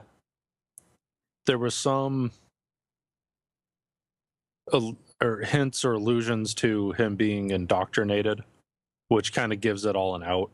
yeah, But I could see it as being he at some point had started working with Cerberus, and maybe he wouldn't have gone so far as to give up the Citadel, and that's where indoctrination pushed him over the edge. But I totally buy that at some point he would have gone to Cerberus, or he would have at least entertained offers from Cerberus that would have led to him being in a situation to become indoctrinated. No, for sure. Yeah, I don't know that whole sequence. I mean, I enjoyed that sequence. It was kind of cool. And I felt kind of like a big hero running around and saving the Citadel. And my boy Caden, you know, we pointed guns at each other, and I was like, "Don't be an idiot." And he's like, "All right." And then I shot Udina, so everything ended happily there. Did either of you guys end up killing your Mass Effect 1 survivor buddy, or did yours survive? No, and I think in mine, because I had Ashley. Mm-hmm. If I remember correctly, Ashley ends up killing Udina. Oh, cool. I don't even do it. Same thing. Like, same thing in mine. Yeah. I didn't use the renegade interrupt. I convinced Caden, and Caden just finally turned around and just shot him himself. I was like, all right, cool. Yeah, I mean, in mine, like Van Shepard, the character I'd crafted in my head, when I saw that renegade interrupt, I was like, this is the moment he's been waiting for 2 games. He just pulled the trigger. He's like, ever since Mass Effect 1, he has hated Udina. And so I was like, this does feel very vindicating to Van Shepard to just be able to justifiably put a bullet through this guy's gut. And he did so. Yeah, now my understanding is if you didn't do a good enough job in dialogue options with Caden/Ashley up till then, you would not have won over their trust enough. And if it came down to it, then you were going to have to shoot them too. Yeah, I've seen a version of the cutscene for both of them where they don't really get to say much either after they got shot. They're just kind of like, I just thought I was going to stand for something, big brother, because you taught me to, and then they kind of die. Well, that would have been messed up if like you had a track through your games where you had Ashley shoot Rex in the back and won, and then you kill her on the Citadel, and then have her with some dialogue of like, what the hell happened, man? Remember when I was shooting dudes in the back for you? And now that's messed up. And then she dies. Yeah. I gotta do a new character altogether just to have Ashley rather than Caden in my surviving party, so I can see what she was like in Mass Effect 3 with a character I kind of care about. Because I mean, it was weird having Caden in there, and so I never had any perspective on the whole thing of people debating like, so why is Ashley looking all weird and supermodel now, or is she any good in Mass Effect 3 as a character? And I like, man, I wish I had perspective on this.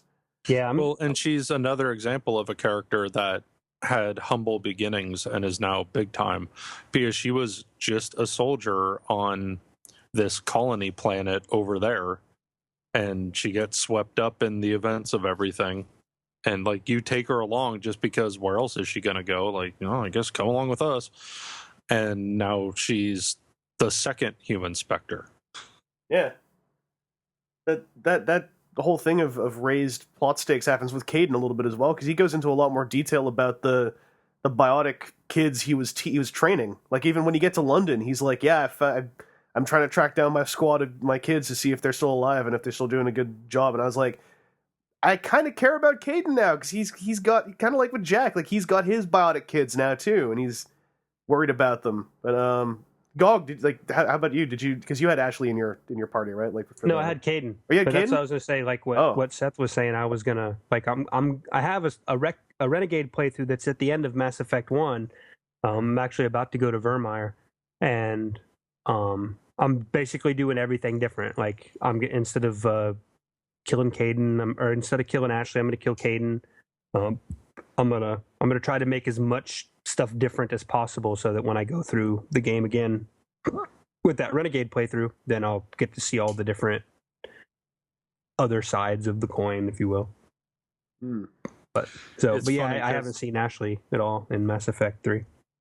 It's kind of funny because in my Renegade playthrough that I never finished 2 with, I finished 1 with, I didn't want, so my first Shepherd was female, and I sent Caden to die because I didn't care for the character. Like, he reminded me too much of like the whiny kind of wussy guy from KOTOR.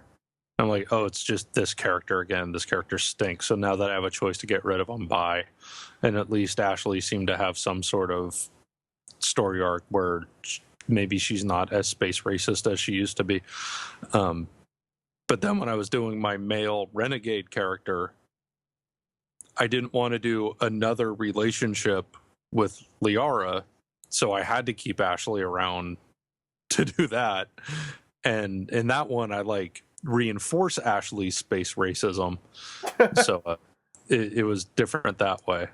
But yeah, I don't have any version of the game with Caden.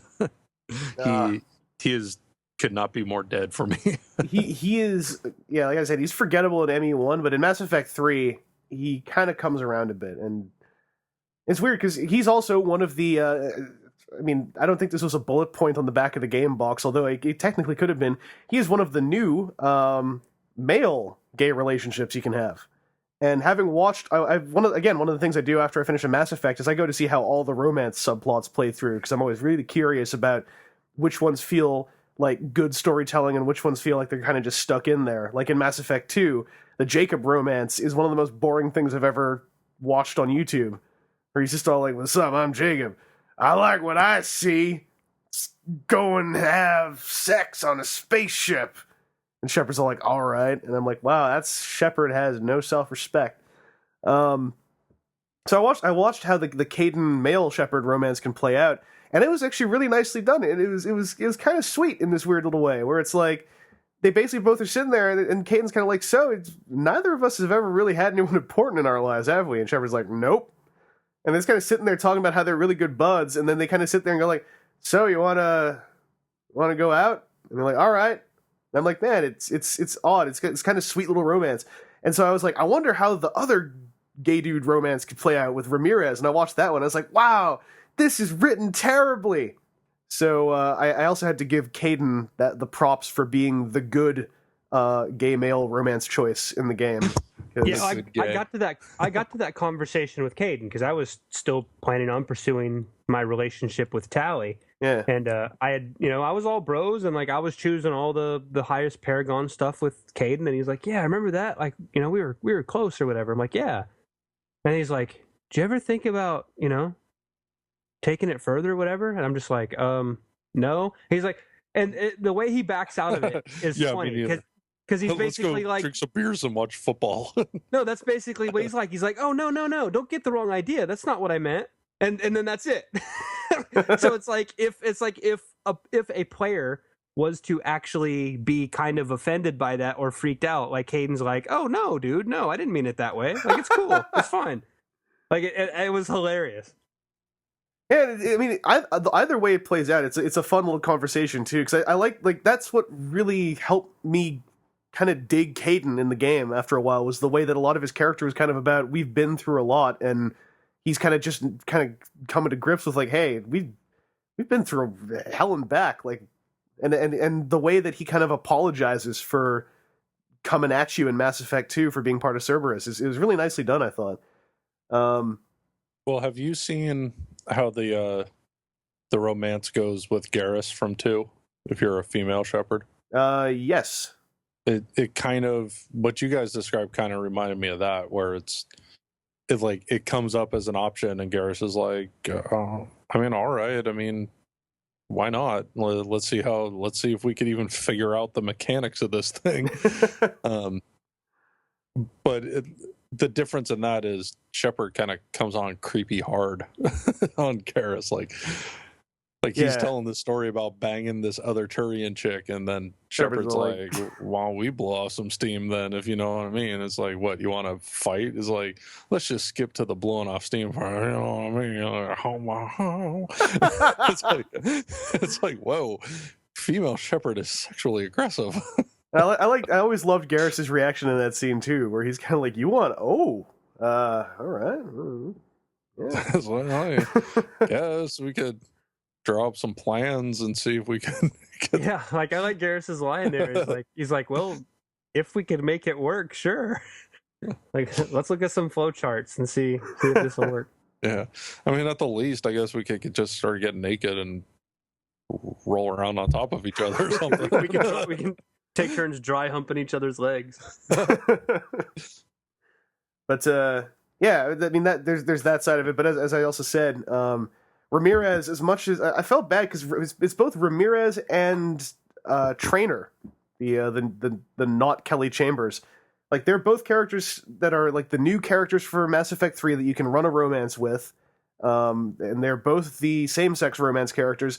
And I found both of them kind of like especially Ramirez for being like a guy who is, and I like, this sounds kind of tabloidy, but it's true. Like, that he was a character that would break new ground in that game in allowing a same-sex male romance.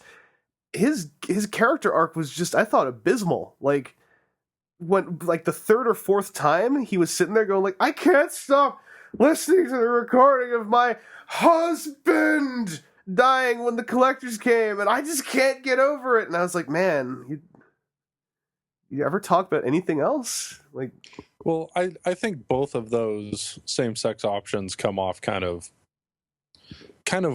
weird. Well, with Ramirez, it seems kind of clumsy in that it's like, I'm still hung up about my gay husband. And it's like, okay, well, your husband died. Like, it's not weird to think that somebody would be still attached to them because it was a traumatic thing. And then you go through this Paragon story arc where you get him to let go and move on with his life. So apparently you could move in. Yeah, and take the place. Like watching the progression of it, I was like, this just feels kind of gross. Like, you're yeah, it's creepy. It's like, you need to get over that so I could get some. Yeah, and you go up to a nightclub with him, and you're like, so you over your dead husband? He's like, yeah, I guess I can look to tomorrow. You're like, all right, you want me to be tomorrow? And I was like, oh, come on, man. Like there's creeping on Garrus. That's kind of a fun creeping on a dude. But this is a guy whose husband is dead. You kind of groomed him out of the grieving process straight into, like, taking him out to a nightclub. And I'm like, man, it's all right, I guess. Well, and then the Trainer line, like, she's like, I got a new set of chess pieces. Let's play chess. It's like, all right, come up to my quarters. You have a nice shower. Do you want to play chess now? Well, don't you want to take a shower? Okay, I'll take a shower. And then you just go bang her in the shower. Yeah, she goes in your shower, and then she's just standing there like, oh man, you've got such a good shower. And like, it felt really weird. And then you have the option, like, do nothing or get in the shower. Yeah. I was like, wow, like, and then you could even, you have a second lesbian option with what's her face, the lumpy headed reporter lady. Shabbat. Yeah. So, well, I mean, that's the voice and the face is I always forget her actual name. I forget the name of the reporter. But like, the first interview in Shepard's quarters, you could immediately begin like, I'll give you another exclusive if you know what I mean. Bow, wow, wow. And it's like, wow, female Shepard is really sexually aggressive. But yeah, man, good old Caden. Where are we? Are we? Do you guys want to? Do you have anything else about the Cerberus invasion of the Citadel, or shall we move into Rannoch? Let's go to Rannoch. Rannoch. So, I was waiting all game for Tali to show up again, because Van Shepard and Tali have a thing, because that's just how it rolls. So when she finally showed up, I was about done playing, and then right after all that stuff goes down, I was like, maybe I should finally take a break, because this is all my first night of playing the game. Then they're like, hey, we found a Quarian fleet, and I was just sitting there going like, all right, I guess we got to see what's going on here. And then I really like how, like, and as this, like, the second major chunk to me of the game, I really like how it played if you had a romance going into it with Tali, as opposed to if you didn't, because it felt like there were a lot of very specifically written scenes that I thought were really nicely played out. Like, right up, like, opening up with, she comes in, she's now, like, she's in charge of stuff, and she's all like, we probably shouldn't make a big deal about our thing in front of all the other generals, because that's going to be politically really weird. And then totally cites the "it was worth it" line from Mass Effect 2, and I was like, yeah. And then even when you're running missions with her, she drops these lines now and then, which were awesome, especially if you bring Garrus along, because the Garrus Shepard Tali team is like the we've been through everything team, and they have great dialogue together, I think, especially in 3. So the whole thing with, like, you find Legion, and I'm like, Legion was one of my favorite Mass Effect 2 characters, Tali's one of my favorite trilogy characters. That whole thing, like, and the fact that there were highly different ways it could have ended. I thought that was, again, an example of something that could have been a standalone, much cheaper and much shorter game experience. Like, you're flying around, you find the Quarian fleet, you find Legion, we're gonna go solve this, and then at the very end, you're gonna learn the truth of the creation of the Geth and how they were hunted down and how they fought back, and then you're gonna be faced with a choice. How will this terrible sequence of events, how will this horrible history, how is it going to end? It is up to you. And that I think was one of the most powerful moments of actually getting to make a choice, regardless of how numerically it worked out in the game. Like, plot-wise, you got to actually get in there and go, like, will the Quarians survive? Will the Geth survive? Or will one wipe the other one out? And I really liked that there was so much option in how that played out, and all of it was kind of heartbreaking. In really, again, like, I managed to, through some luck, end up with the one where both sides survive, and it was really satisfying. But I, of course, went immediately to watch and see how else that could play out, and I was like, man, like, there's powerful stuff in this, no matter which way you go. There's also a sequence in it that I think was my favorite sequence of the game, but I'll get to that in a bit. Gog, you were a fellow Tali hookup. How'd you feel about this part of the game? No, this part was good. This was one of the times where I really felt like, especially looking back and reading how the situation can play out in different ways, like, I kind of felt like this actually was more of where my actions from previous games actually meant something. At least it felt like it did, and I guess in the end, that's what matters. What?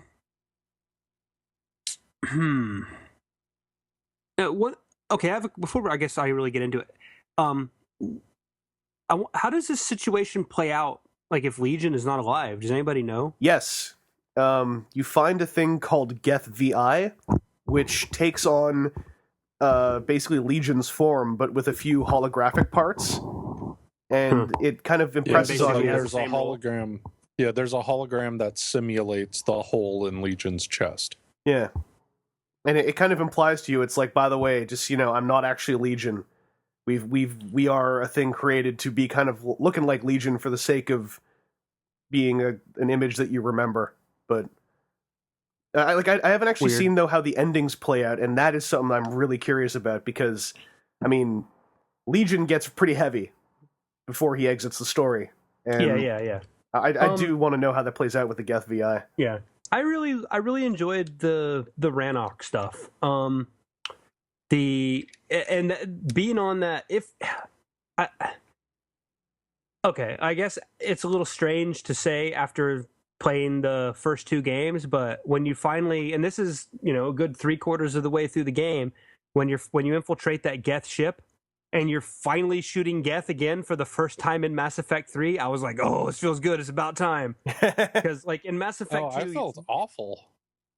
No, but it felt cool seeing those giant Geth primes coming up because, well, it had established that there were still Geth that were anti-organic and were willingly siding with the Reapers to help them wipe out all organic life in the galaxy. So I just assumed that some of the ones that were on the ship there were part of that. And you don't really realize otherwise until you get Legion and you find out that they were kind of resubjugated. But like before then, when I say I felt awful doing it, it was like I made every effort in 2 to preserve the Geth and give them the chance, and like I overwrote the heretics instead of deleting them, and then to find out that it was all for naught and they just went back to the Reapers anyway, it was like, man, this sucks. Like, yeah, I know, but I just meant I helped you dudes. Like, why can't you be cool for a minute? But it was just more for me of like the whole like these guys have been a staple enemy throughout the series, and now like here they are in beautiful Mass Effect 3 graphics coming at you like giant Geth primes. Like I don't know, it felt really nostalgic for me. I think that was also due in part because literally like up until the day Mass Effect 3 came out, I was playing Mass Effect 1 with my Renegade playthrough. So I was shooting like these kind of old school, much lower graphically intensive Geth soldiers. So when they finally showed up in 3, it was just like, oh, it was like going from like a VHS to a Blu-ray. Like it was just beautiful. I was like, yes, Geth. Like I wasn't even worried about the fictional stuff of it. It was just fun to see them on the screen again. But hopefully satisfying to Seth. It also felt even better when you finally kind of save them and like you have this Geth Prime giant army that comes up and they're like, yeah, we're gonna help you now. Oh man, when the Geth Prime came up and started talking to me, I just felt so satisfied. I was like, finally, like, yeah, these dudes have come around and they've not squandered this chance.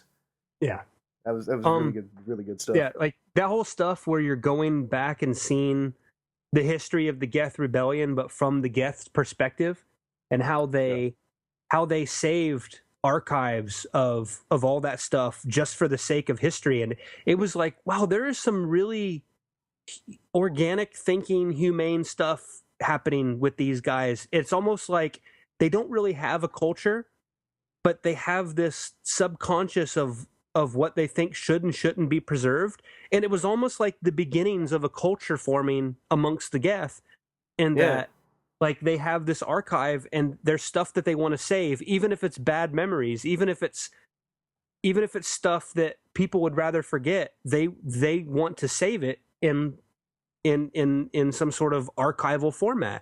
And it's like the beginnings of like a Geth library, and like there's things that they cherish, and it's not on an emotional level, but it's on I don't even know how to explain it. It just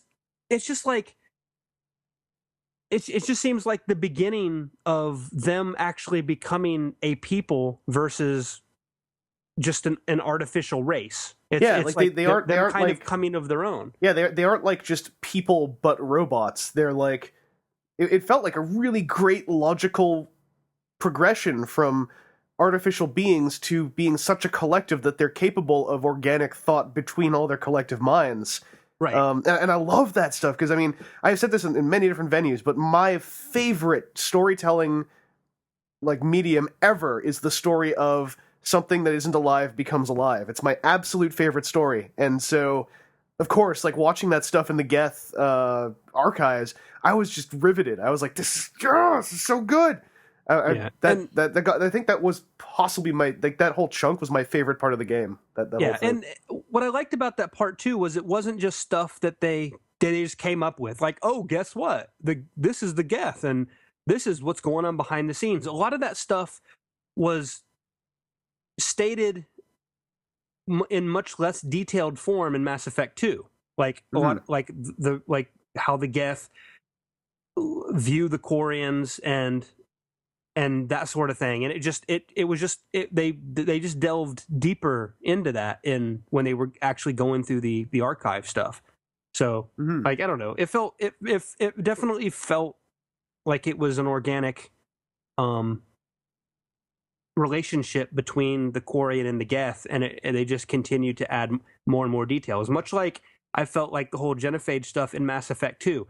It wasn't like they were inventing the genophage in Mass Effect 2. That stuff had already been laid out, but they were taking these details and like fleshing them out even further. And like that's how that felt to me. And it was really nice, I think, the way that they did it. It felt like that was a great example also of the power of having a team of writers who were interacting throughout their writing process. Like, I mean, as I understand it from just digging around, much of the game was a team of writers who peer edited each other as they wrote. And that's why I think a lot of Mass Effect 3 felt so polished to me, because it was their third game and they were all like right in contact with each other while they were writing it. It felt like such a labor of love.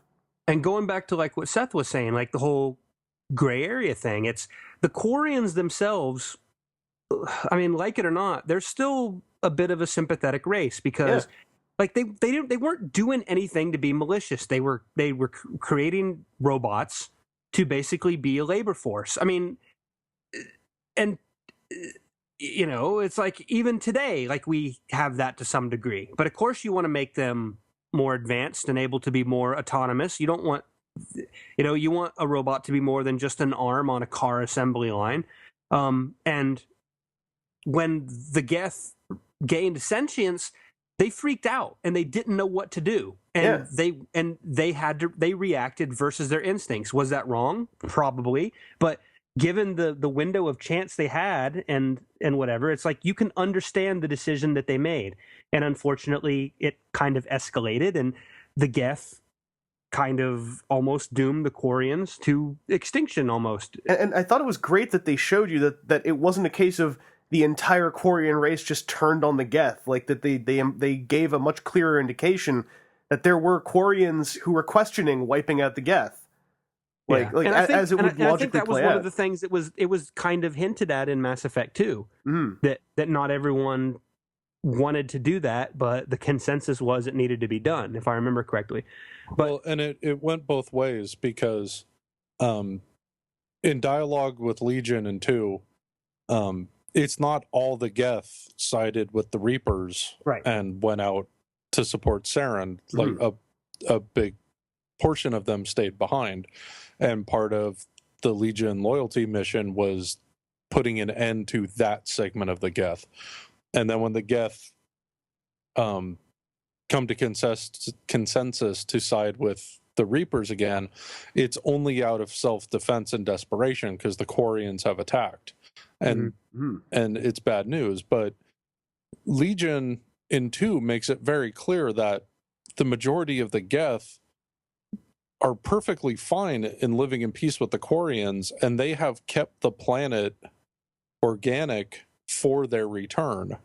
And they are awaiting their return. And before the events in Mass Effect 1, all of the Geth were perfectly happy staying behind the Perseus Veil. They had no ambition to conquer.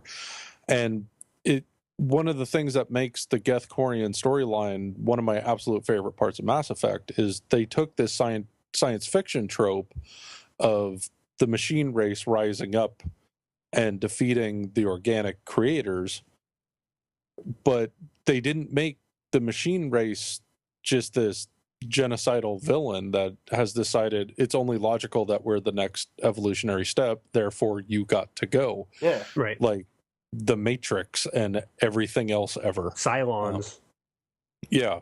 Like they were like, we just want to be alive. Please don't kill us. Oh God, we got to defend ourselves. But if you guys ever stop being dicks about it, you could totally come back. Right. And then the Quarians were just dicks about it. Yeah, but at the same time, like the only thing, I mean, the Quarians that are alive now are not the ones that created the Geth and fought that initial war. So, like, the only thing that they really know about the Geth is, like, our people kind of created them, but then the Geth turned on us and basically wiped us off and exiled us, and now we have no place to call our own. And it's all about who writes the history books. They were raised with this prejudice, like exactly. They were yeah, exactly. Like they weren't the ones that did it. All they know is what's been passed down to them. So right. like, there's that, well, I was going to say, and in that Mass Effect gray area, like you still have the majority of Quarians are like, the Geth are awful, we need to get rid of the Geth to get our planet back. But then you have Tali, who learns better, and you have that one admiral that is like, this is just self-destructive, we can't do it this way. But all the other admirals are, we have to do it this way. So you have a handful that see the other side of the coin. Right, but it's a social taboo of the Geth are the absolute enemy of the Quarians. They have to be annihilated. There is no possible, like, even like you see in Mass Effect 2, even bringing aboard Geth technology onto a Quarian ship is basically you're exiled forever from our fleet. You're no longer welcome here. And so there's just the stigma of nothing to do with the Geth, absolutely nothing. And so it's like you can understand, like, from their culture, like, you know, like they don't even have a planet to call their own anymore, and the only thing they know is that the Geth did that to them, like, and if they can't ever return, or they will probably be killed. So, like, it's just this. Yeah, there's layers upon layers of it, but the Geth can't really be trusted, because look at what they've been doing with the Reapers. And we know that that's not the Geth as a whole, but the Geth are now responsible for assisting the Reapers running around killing organics everywhere in the name of complete and utter genocide. So no one is going to trust the Geth at this point anyway. And yeah, you learn later that not all the Geth feel that way, but until you have a one-on-one dialogue with a Geth at the end of the second game of a trilogy, you don't even know that. It's a beautiful tragedy of non-communication as well. Like, just the whole thing of, like, if anyone would actually just sit down, put all their prejudices aside, sit down and just offer, extend a hand of communication, like, hey, can we talk about this? But since no one does, it's like everyone just assumes, like, no, they must be evil, no, they must be this, and it's beautiful how that all comes together in, like, a tragic way, storytelling wise. Yeah, well, in one, it was like, okay, there was nothing to make you think it wasn't the standard science fiction trope. And now the Geth have sided with the big giant machines because, they're going to stick together. They're all machines. And I didn't really put much thought into that whole storyline until you had those dialogues with Legion and 2. And when that stuff starts getting spelled out, then it's like, wow, this is way more interesting than one would have thought. And I'm really getting into this story arc. And something you missed, Gog, by not having Javik in your game. Javik is really disturbed when Legion is on the Normandy, because he fully believes that organics and machines cannot get along, and it's got to be one or the other. And if Shepard had any sense in his or her head, you would throw Legion out the airlock right now. Yeah, he implies that the creation of synthetic life is the inevitable lead to the creation of something like the Reapers, basically. Like, he does a really good job. Because of him, the whole thing of, at the end, where they're all like, it's inevitable that blah, blah, blah, organic, inorganic life will blah, blah, blah. Javik makes that make a bit more sense by giving his perspective throughout the game on inorganic life, or on synthetic life, and it's something that does help that aspect of the shakiness of the ending make a little bit more sense. It doesn't entirely, because Javik, I felt, sort of comes around. Not entirely, but he stops being so outright like, you should go and kill all the Geth right now, as time goes on. Well, and another huge element of the game that kind of gets maybe not lost, or maybe not spelled out as clearly, you find out, I believe it's through Javik, that there's, like, this is not the second time the Reapers have come. The Reapers have come time and time and time again.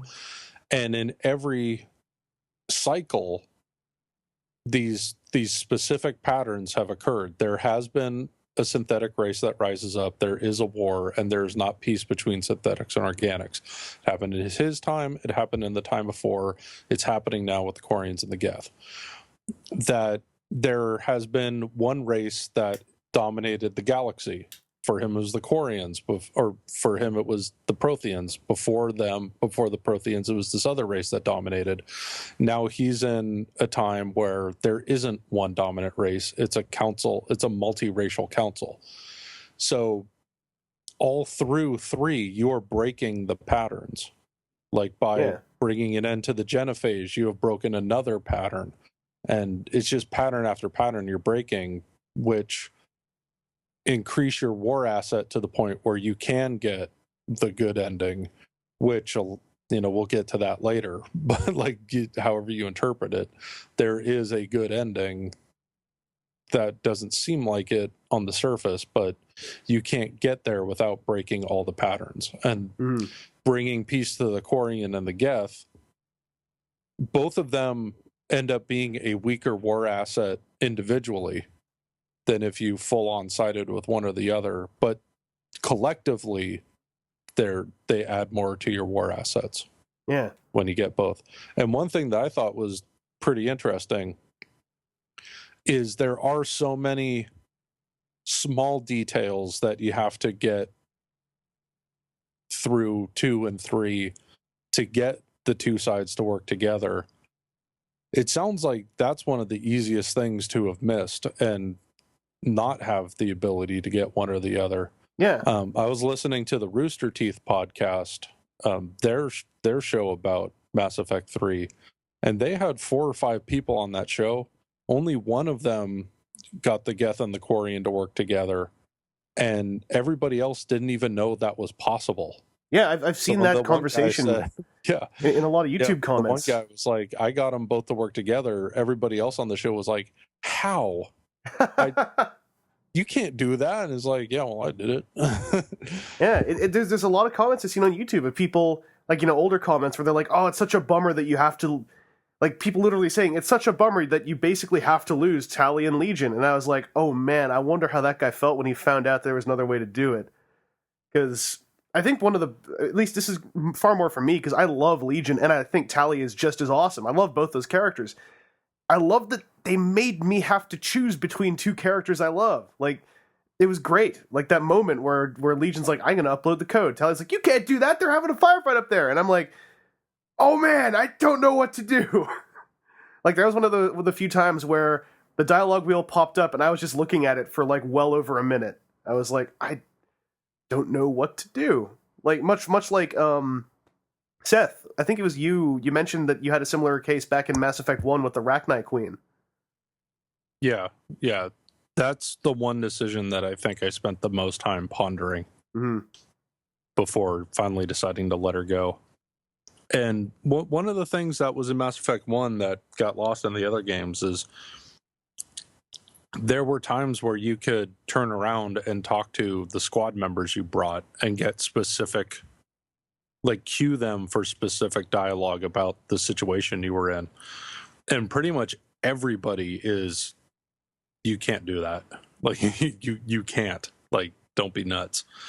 It's an awful thing to do to doom a race to genocide, but come on, let's be rational here. And I thought it was pretty obvious in as I was thinking about it, I realized, I'm like, man, I don't know why I didn't realize this immediately. But it seemed pretty clear that the Rachni were indoctrinated. And then you get dialogue, assuming you let the Queen go, there's dialogue in 3 where it becomes painfully clear that that's what happened. The Rachni were indoctrinated, and they were sort of set loose to soften up all the races of the galaxy because, really in the grander scheme of things, the Reapers were right around the corner. I mean, It was 1,000 years, but, for Reapers, that's no time at all. Yeah, they're we were just on our way in. Yeah. We set these weird bugs loose to make it easier when we got there. And then when that didn't work out, they set the Geth loose. Yeah. And then that didn't work out. That whole sequence just man, and I didn't expect stuff to get so rough in the choices where you choose one over the other. Like if you side with Legion, Tali just kind of watches, asking you not to do this, and then just friggin' jumps off a cliff. And I was like, man, that's a horrible way to go. And then if you decide to turn on Legion, I watched the one where someone hit all... If you hit every Renegade option, you sit there just shooting Legion in the face over and over again. And I was just like, who would do that? Because, like, literally, like, you shoot Legion... Like, Legion goes onto his knees, you get one Renegade option, you shoot him in the face, he goes back, he leans forward, you get another Renegade option. You get them until you shoot him enough that he literally has, like, oil leaking out of his face. Like, his face is just, like, smashed up, and he practically looks like he's crying. And then after all that, you and Tali get kind of remorseful, because he still manages to get off his "Do I have a soul?" line, and Tali's like, "You do, Legion, you do," and he just keels over. And then you're all like, "It's a bummer we had to kill a good friend like Legion, but it was for the better." And then I was sitting there going like, "No, it wasn't, you idiots! You could have..." Well, one of the last choices that you make that determines whether or not you could get them to work together is when you have to choose to save the admiral or save the other soldiers. Yeah. And that wasn't that I paused, and I was going to go save the other soldiers. And then just sort of at the last moment, I went, no, I better save that admiral. That happened to me too. He's the more sympathetic admiral, where the others are way more warmongery. This is the guy that wasn't. So maybe I should keep that dude around. And then it turns out that if you don't, then you can't. Yeah, because no one will listen to you. Yeah. But I loved how, like, even when you save him, like, because I was sitting there and I was like, at first I was like, do I save more people or do I save this one man? And I was like, I got to save the one man because I think he's necessary to this war. And I love how when you save him, he immediately tries to call in his troops and gets nothing. And it's like, I just love how every time you make a choice, like many times, not every time, many times you make a choice. Even if you kind of make a good choice, it's still pretty bittersweet how it plays out. I really like that kind of stuff. Well, it's like when you have to choose with the Rachni Queen. Yeah. If you let her go, when you get back to the Normandy, you get a tongue lashing because you let these monsters that almost destroyed the galaxy live. But if you kill the Rachni Queen, then the very same person gives you a tongue lashing for committing genocide. And it's like, this is messed up, man. You can't win with these people. These dudes are all a bunch of jerks. But yeah, in that last dialogue where it's going to go one way or the other with that storyline, I just wanted a choice of everybody be cool for a second and trust me, I know what I'm doing. Tali and Quarians, you guys need to mellow out. Geth, just stop shooting the Quarians for a minute. It's going to be cool. Well, okay, see, now it's cool. You know how when you get the power choice where you can choose the red or the blue text? I chose the red text, and I don't know if you saw it, but if you choose the red text, Shepard just literally rips into the Quarians over the comm link, and he just basically goes like I don't remember the exact phrasing, but it paraphrases that to something like, "Listen up, I have had it putting up with you small-brained idiots. You stop shooting at them right now, because we're about to upload the Reaper code into their brains, and if you so much as fire one shot, they are going to genocide you, you idiots." It's great. like Shepard just loses it, and he's just like, I want you to just one time, just listen to what I have to say, you stupid idiots. And then I love it how if it plays out right, they clam up, and they're like, oh okay. No one has ever listened to anything I had to say, and look at the mess we're in. So if you dumbass space gypsies would shut the F up for a second. That's pretty much the tone of the conversation. It's great. Like that combined with the part where you can basically sock one of them in the stomach. Like, I love how Shepard just kind of stops being so diplomatic with the kind of deranged bureaucracy of the Quarians. At least you can choose to have them stop being so diplomatic. So Seth, you had both of them survive, basically, right? Like you had yeah those guys. And Gog, how about you? How did that end up with your playthrough?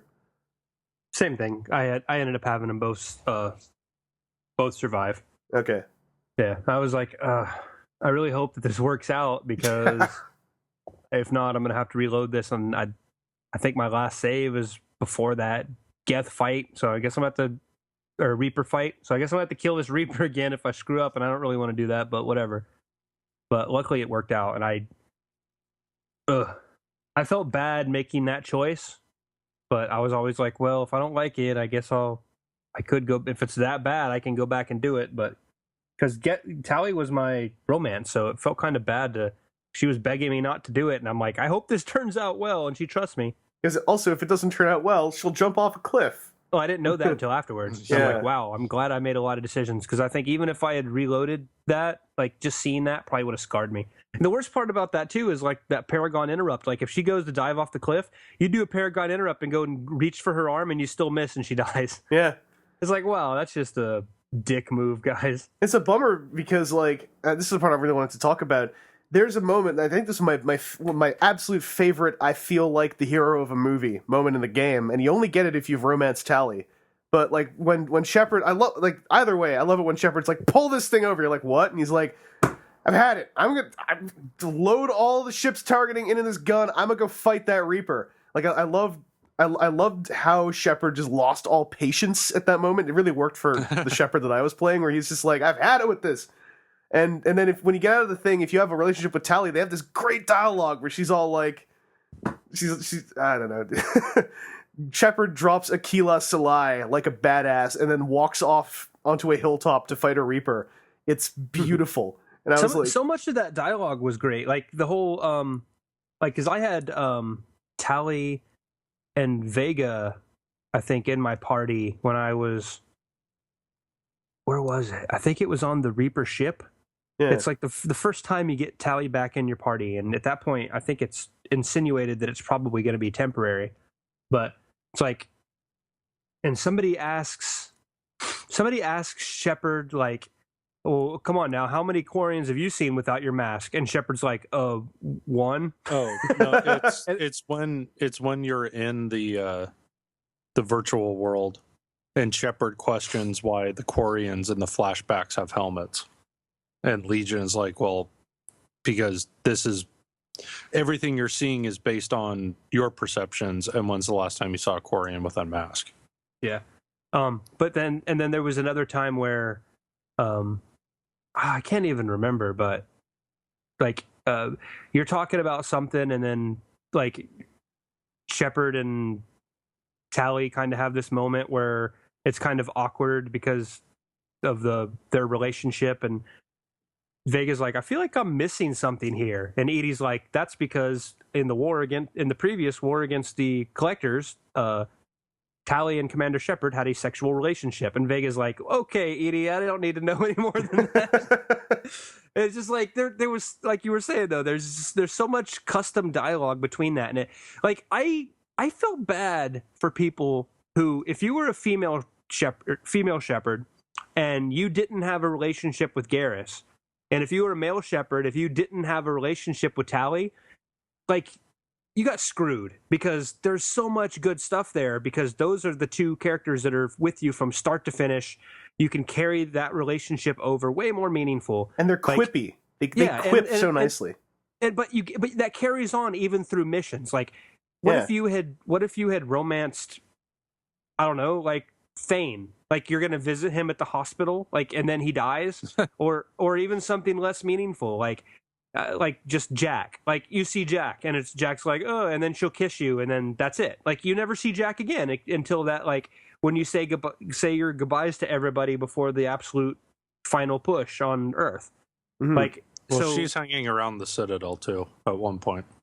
Yeah, it's okay, but yeah, I get your point. Yeah, but I'm just saying, like I was very satisfied that I had chosen Tali, because it was like, I felt like it was so organic. Like, it wasn't just a toggle where I had turned on, like, okay, this is a relationship, so when I see this character, I'm going to get unique dialogue.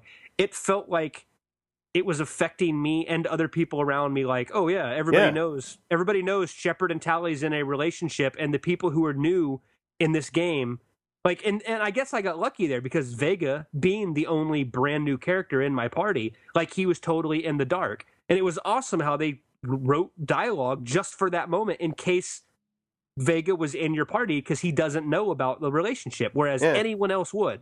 I remember Garrus. Garrus, I specifically remember, I'm really sure, had a line, like, once Tali joins your party for that first mission, he at some point eventually says, like, I wish you two would just get a room. Like, something along those lines. Because that's why I like having Garrus along, because he's, like, Garrus and Tali, for a character that I was really into through all 3 games, they were constantly in my party, because I felt like they just had their dialogue had such camaraderie to it, like regardless of whether or not you had a romance option with them. It just was these 2 people that you have been through so much with. Like their chemistry was just glorious to listen to. Well, and don't feel sorry for me because I didn't do romance with either of them. I was with Liara, and there's similar stuff like that with Liara. I think Garrus makes it like teases you like, oh, well, you're banging Liara, blah blah blah. Of course, she gets the big room, sort of a thing, and I didn't miss seeing the flirting and the mandible stuck on my helmet, which I feel sorry that you missed. No, I should have said I should have included Liara in that because she is another character that you have from Mass Effect 1. You see her in 2 and have her again in 3. So I would say I definitely those 3. I definitely think it would be lame to have done the relationship with a character that isn't really in 3 or is only there coming and going. Or with Jacob, who has another relationship off screen between games. And I heard he has a line about it. Like, if you had a relationship with him, he has, like, one line of closure. But, like, when you meet him, he basically has a wife that isn't you if you had the romance option with him. But then again, that's what you get for having a romance option with Jacob. That's the one mistake you can make in Mass Effect. Or Miranda. Ew. Oh, apparently, I went digging around. Miranda does have a couple scenes if you have a romance with her, and she doesn't get horribly killed. She, like, in the Citadel, she has a room in the Citadel in that block of apartments you only ever go to for plot. And then she basically is like, so what's up? I have all this stuff I gotta do. And you're like, all right, cool. Romance? She's like, all right. And they just sort of get it on and fade to black. In this, like, sparse apartment with no furniture. Yeah, did she die in your 3 games? Yeah, she died in ME3 for me because Van Shepard was kind of a dick to her when she showed up again and kept asking for help. And he's like, why? Why do you need my help? I'm not helping you. And then she ended up dead. And I felt kind of bad because I was like, oh, I probably very legitimately caused her to get killed by idiot ninja boy Kai Leng. That was my problem. I don't remember what happened to her in my game. I'm pretty sure she did not die, but I can't remember. I think she just said goodbye and left. Yeah, she dies if you do not give her any kind of positive assistance at any point, which I did not. Van Shepard just, like, the way she appeared in 3 bothered him because she's like, hey, I'm really not with Cerberus anymore, but I need you to do this thing. So he's like, all right, what is it? She's like, I can't tell you. So he's like, well, like, in the mind of my Shepard character, I was like, how on earth is Van Shepard supposed to give you anything if your explanation is I can't tell you? Like, we were inside a collector ship and fought a giant human half-built Reaper thing. Like, you tell me stuff. But yeah, she can. There's a lot of ways it can go with Miranda, as far as I understand. All of them still better than the ways it could go with Jacob, because seriously. Well, I thought Jacob was always kind of boring. Yeah, he was. I mean, all characters who I felt were boring in Mass Effect 1 or 2, I felt were a little bit more interesting in 3. Like, it felt like they just got a little bit more fleshed out. I think with Jacob, it really helped that they didn't mention that really dumb plotline with his dad. Aside from, like, a throwaway line, like, still feel bad about your dad? It's like, yep. I was like, that's all that needs to be said, because that was a really stupid mission. Well, now that I think about it, the dude you start with, like, the human dude soldier in all 3 games, Caden, Jacob, and Freddie Prinze Jr., I don't care about any of them. I think they're all boring. Yeah, I mean, I like, on the outset in the game they debut in, I kind of agree. Like, Freddie Prinze Jr., because 3 I think just had slightly stronger ensemble writing for the little bits in between. I thought he was I think my favorite of the 3 in their debut games, but Mass Effect 3 I thought was just pretty solid all around for that kind of stuff. I guess a great way to cap off the whole thing about Rannoch is if you have a relationship with Tali, you do have this awesome conversation sitting in the fields in Rannoch, and she's like, "This is where my apartment's going to be.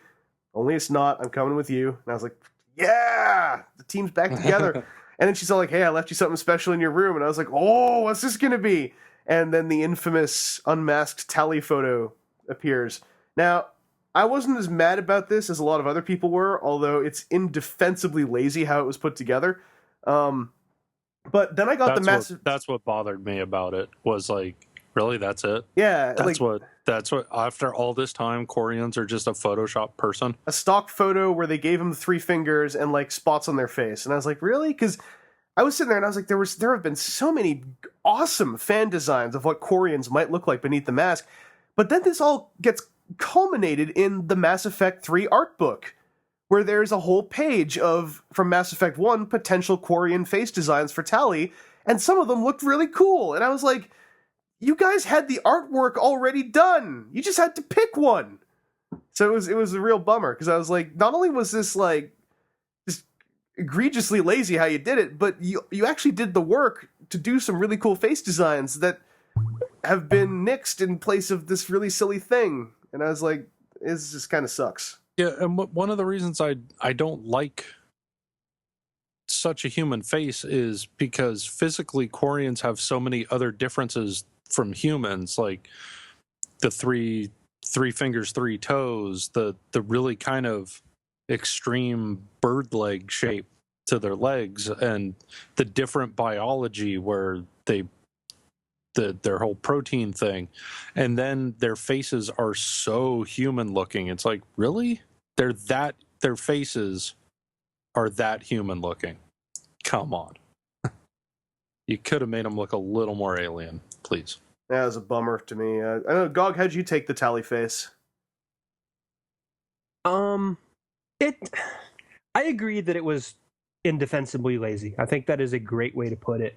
With the amount of effort that's been put into this, you literally just couldn't take your own model out to a field and snap a couple pictures and at least make your own. But like, the design itself doesn't bother me. Like, I think that would be kind of neat. Like, actually seeing them completely without their suit, like having this very inhuman 3-digit hand, bird legs, and all that, and then just having kind of this beautiful face on top of that. Like, that doesn't bother me at all. Like, it's kind of neat, especially when you see like the other races with their, like the Turians. Like, the Turians are so unhuman. It's just like there are some human traits there, but it's just like all the armor plating and stuff on their bodies. So seeing something of a similar design with kind of, from a human perspective, a familiar, beautiful face on that, I think would actually be kind of freaky looking. Like, it would be, but it's not so much because you only see the face in the photo. But yeah, like, I don't know. Like, it doesn't bother me that much, but in the end, it's kind of hard to, because at first when I saw that photo, I was like, oh, that's kind of cool. Like, I get it. And then when I learned it was just a stock photo from a stock photo website, and somebody spent a couple hours photoshopping it, like it didn't feel as special to me. Like, it did because it felt like it was just farmed out. Like, somebody had been like, okay, we don't really have time to do this, so go make the picture. You're good at Photoshop, right? Make this, make this look like a Quarian, and then we'll stick it in the game. That's how it went for me. I was like, oh, this is kind of neat. Then I saw all the evidence of just how little work went into it. I was like, oh, that kind of sucks. And then that's about how far I went until I looked in the art book and I saw all the faces that had been designed in Mass Effect 1's pre-production. And that's what actually got me kind of fired up for a little bit. I was like, but you did all this work. Why didn't you use this stuff? Some of this looks really good. Yeah, like, and some of those are, they're more alien looking, but not super alien looking. And that would have been enough. But even if they were going to have her be that human looking, just the the laziness of having it be a picture on the nightstand. When no matter which result you get with but the end of the Rannoch story, with either Tali alive or dead, she takes off her face mask. Yeah. That's when you do it. Like, have her take off the face mask and then turn around and you see her face right then and there on the character. And that's why I think it was just farmed out to somebody, because never once do you actually see that what a Quarian looks like in game other than a Photoshop 2-dimensional image. So I almost wonder, like, if they just scrapped any idea they had because they didn't even have time to make the 3D model, or if something like that came up. But well, and if she was going to be that human looking, then you just use the human head model and change the skin color and add some spots and you're done. Well, Star Trek style. Yeah, you just stick the human head onto Quarian. Roddenberry that. Yeah, I don't know. But like, I don't have a problem with it. It just give it a nose ridge. Like the whole thing with Tali, like the character that you grow to love over 3 games, it didn't feel like it was a huge service to that character when it's just a photoshopped stock photo. Yeah. Like if it was another Quarian, like if it was an Easter egg, like you're on Rannoch and there's like a demolished Quarian building or something, and if you look really carefully and it's something that's hard to spot and you find like a photo of a Quarian on the floor or something, that would be something completely different. But kind of the fact that it's Tali, it's just, and there's, the game itself to me doesn't feel rushed, but it definitely feels like there are aspects that they didn't have time to put the care into it that they would have, being kind of small details like this. That's a great way to put it, I think. Because I think that to call Mass Effect 3 rushed would be a mistake, because so much of it is so beautifully polished. But it does feel like things like that just got kind of plugged in as quickly as possible near the end. Like it even raises the question of, like, when exactly did she have time to have that photo taken? Because she's never been on Rannoch her entire life until after you killed the Reaper. Did she, like, before you took off, while they were, like, cleaning up Legion's corpse, did she kind of, like, just sneak off to a hilltop and be like, hey, come with me, I want to take a photo? Yeah, and it's she doesn't have her suit on at all. Yeah, at least so, like, not from the waist up. Yeah, so, when did she do that? Like, that's another thing. And there's a plot point. It doesn't fit with the writing, and that's why I think that literally they said, we need a picture of Tali. Somebody make one. Here's some general guidelines. Go.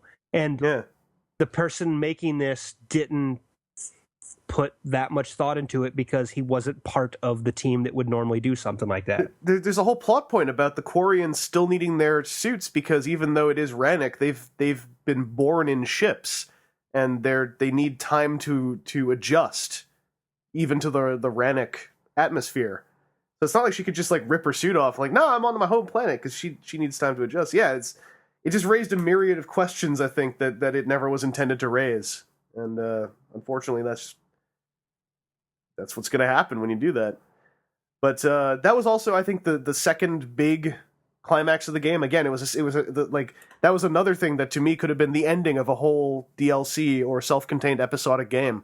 I loved it. I think that was actually the high point of the game for me. Even though I liked a lot of stuff that happened afterwards, the whole Rannoch thing right after the genophage thing, I was like, I feel like I have saved the galaxy twice. Like, I felt awesome after those 2 sequences. Yeah, both were the ends of things that I put so much effort into making happen. Like, at every turn, whenever there was a chance to make things better for the Geth, I did. Whenever there was a chance to convince the Quarians that they got the Geth all wrong, I did.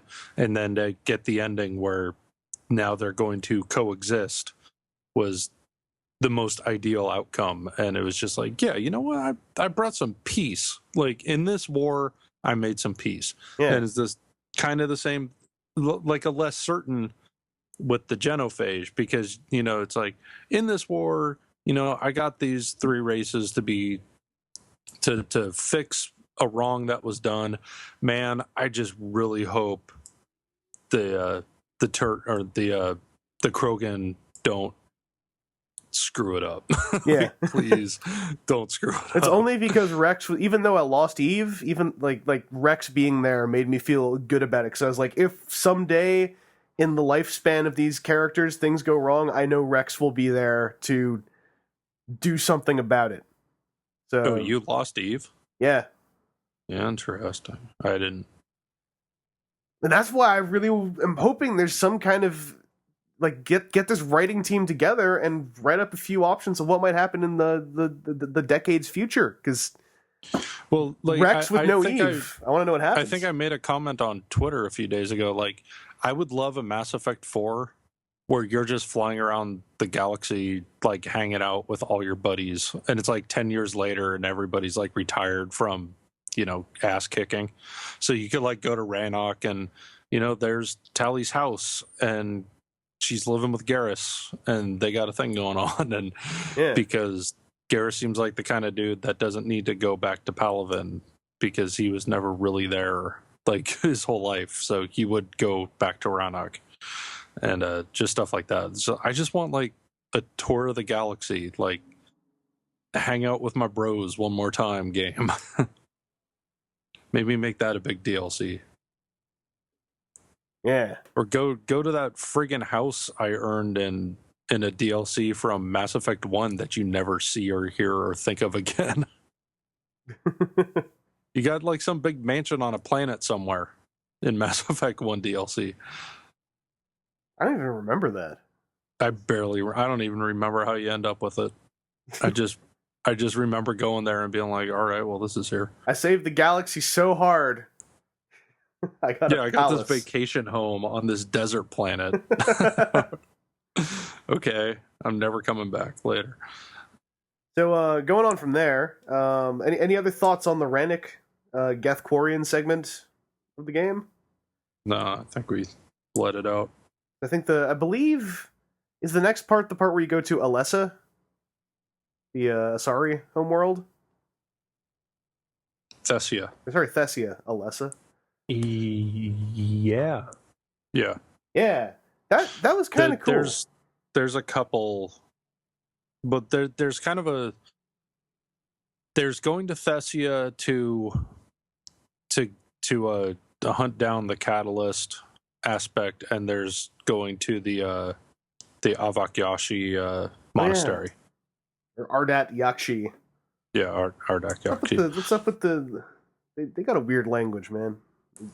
And if you, in Mass Effect 2, if you side with Mornith over Samara, not only obviously is Samara not around, but I believe it's the first Banshee that you encounter is Mornith. Oh no, it's I believe it's on Earth, from what I heard. Is it on Earth? Yeah, it's during at some point. Yeah, during the big charge on Earth, Morinth is a named Banshee that attacks you. Okay. There's actually, before we go into this, maybe we should mention this. That's not the only time that can happen. I saw footage of with Jack. If Jack ends up in Cerberus control because you didn't go to help out with the Academy, number one, you find a pretty rough audio log of some Cerberus guy going like, "So we have all your kids and we're turning them into super weapons." And then she's like, "I'm going to destroy you," and like, "No, you're not." And you hear her getting like mentally ripped to pieces. Then you fight Jack pretty much as like a named, whatever they're called. Phantom. Yeah, Phantom. Only it's a Phantom that has her voice clips of "I will destroy you," and then after you kill her, there's actually a bit of dialogue, which was pretty rough. And I was like, "That's kind of cool." A squad member will say, "I think that was Jack," and then Shepard says, "That wasn't Jack anymore." Yeah. And there's also apparently, but the condition with that is, once you get the call to go to the Grisham Academy, if you do any other priority mission first, then Jack's not there when you get there because they've all been captured already. Oh, wow. You have to do that kind of right away. There's also a thing where if you sell Legion to Cerberus, Legion shows up as a named boss in the Cerberus base as well, but I have not found footage of that yet. Apparently that happens. I heard something about that. Yeah, it's kind of cool. It's a bummer about Morinth, because I hear that she sends you an email during Mass Effect 3 saying, hey, what's up? I'm Morinth, and I'm still around. It's pretty fun kicking around the galaxy.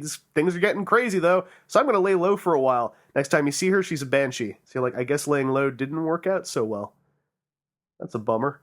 Oh, just a quick Kelly Chambers. How did her fate end up? I never saw her. That's something we could have talked about during the assault on the Citadel. You're right. I never saw her. Oh man. Yeah. I saw Kelly. She seemed to be basically a mental wreck. I asked her to come back aboard the Normandy, and she said, "With all due respect, no way in hell am I ever stepping aboard that ship again. Sorry, it's just too much." Yeah, she still has nightmares from when she was captured by the Collectors. Yeah. And I never really talked to her again. And then apparently after after Cerberus assaulted the Citadel, they shot her in the face. I talked to her a few times, and apparently there's a dialogue option where you can convince her to change the color of her hair and her name, and then she'll survive. But I never saw that, so I'm not sure. I believe it had to do with romancing her, like her quote unquote romancing in Mass Effect 2.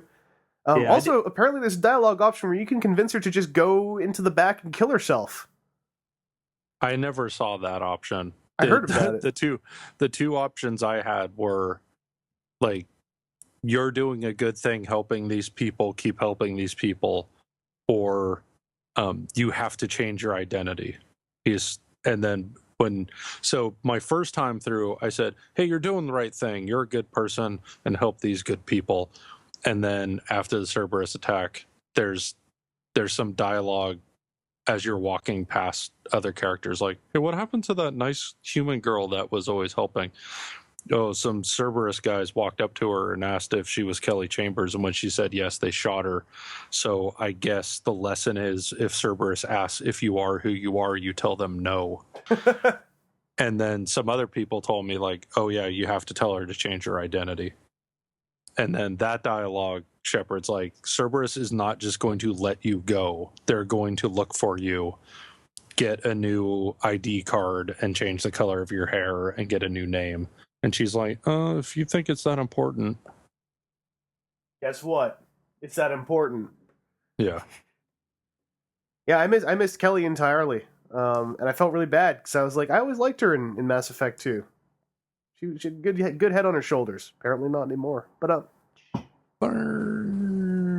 I think is that opening part of the game also where you can meet Conrad Verner? Did any of us meet Conrad Verner? Yes. Yeah, I did. I missed him too. He's really easy to miss because he's in that the refugee holding area. And you like go all the way down to one end of that refugee holding area, and that starts and this is post Cerberus attack. That starts a side mission where the med gel dispensers have been sabotaged, and you have to fix all the med gel dispensers. But they also mention that there's this crazy guy preaching Cerberus nonsense hanging around. So Conrad's all the way at the back the other way, and if you repair all the med gel dispensers before you get all the way down to where Conrad is, then Conrad won't be there anymore. So you have to skip fixing all the dispensers. And I didn't know this. This is just the way it worked out. Like, I just ran to the other end of the place, and there was this dude. I'm like, oh, I know that voice. So I kind of got lucky. Like, I didn't know any better. But yeah, almost everybody I know, except for a very few handful, we're just like, well, here's all the med gel dispensers. Vip, vip, vip. Okay, that was an easy side mission, and completely missed Conrad. Yeah, I never saw him at all, so I watched all the dialogue with him on YouTube, and he drops mad references to all kinds of stuff that I completely forgot about in Mass Effect 1, to the point where, like, there's a part where this another character just walks up and starts referencing other Mass Effect 1 stuff at him after he tries to take a bullet for you or something like that. It's crazy. Like, he tries to help you out, and he's hilarious. Like, I used to just find him like he's an amusing character, but in this one, his delivery of lines was so good. He's trying to help you out, and things keep going wrong, and he's like, all right, I'll just look up this thesis I wrote on dark matter energy. Oh no, well, this isn't working at all. And there are some, I don't know, it's hard to really explain. If you can find the scene on YouTube, just watch it. If you've played through Mass Effect 1, you're going to hear some stuff that might give you flashbacks to some of those really forgettable side missions. It was quite funny, and there's also the point where he might try to take a bullet for you, and it could turn out really funny or really sad.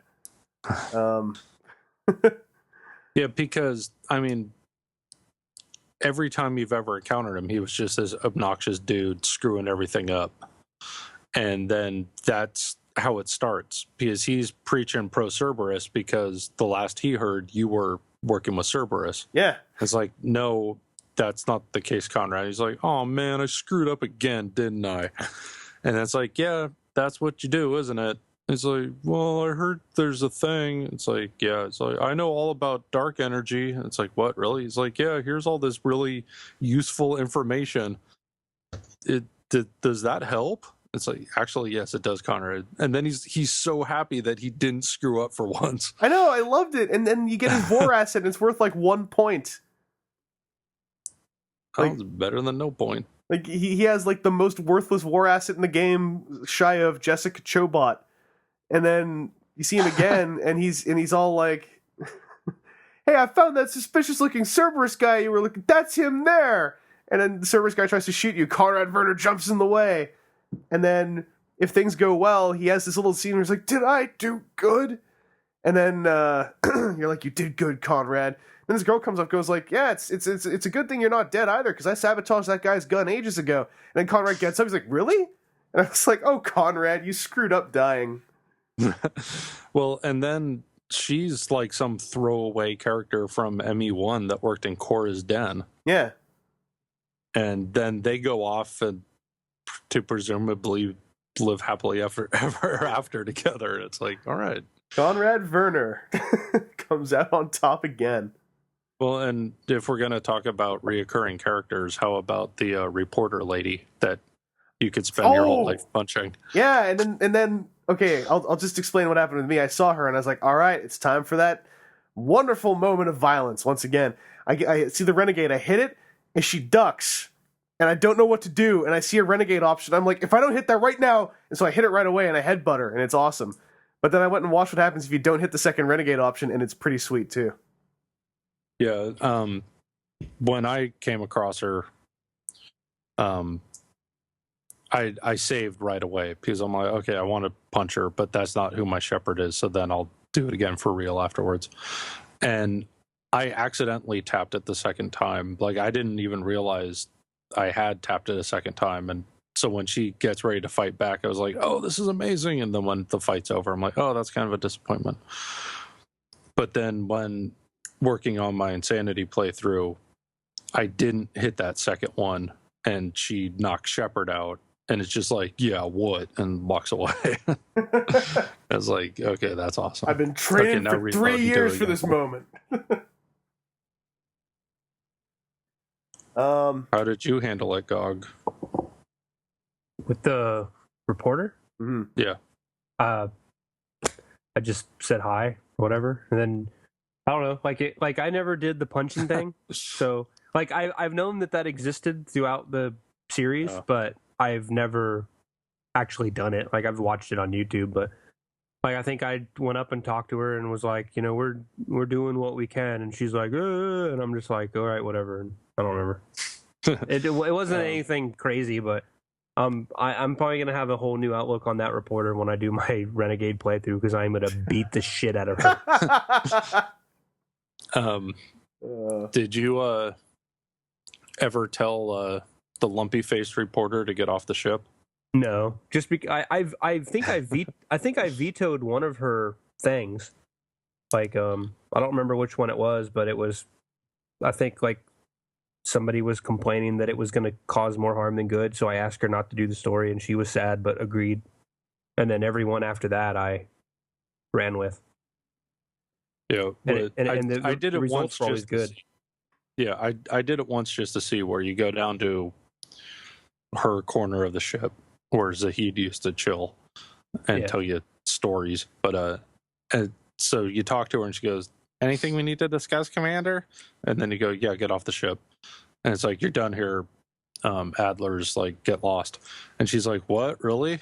And then that gives you a chance to be like, nah, just kidding. Or, yeah, really, get. And then she goes, she's all that I know is you have a history of impulse control problems with members of the press. So I'm just going to go ahead and get out of here. Yeah. Is there, I wonder if you, I'm pretty sure, but I mean, I'm assuming, I guess, but if you kick her off, you probably don't have the option to bring her back, do you? As far as I know, you don't. She just disappears.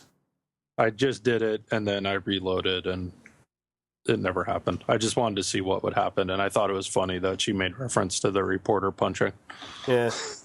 I know I actually read a lot of people who were disappointed that they couldn't smack her in the face, and I was like, what did Jessica Chobot do to you exactly?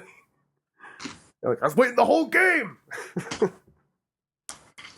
Well, you can smack her in the face with your lips. Ooh. Yeah, except it fades to black. So, too bad. Where were we? We're into that, like, the intermediary part before the final action, so...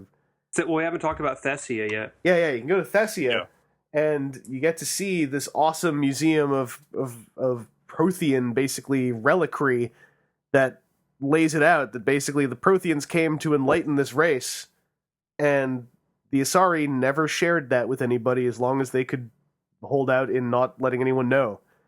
Like, they've had all this stuff they've had all this amazing stuff kind of buried in their planet, and may or may not have consciously or subconsciously been hiding it.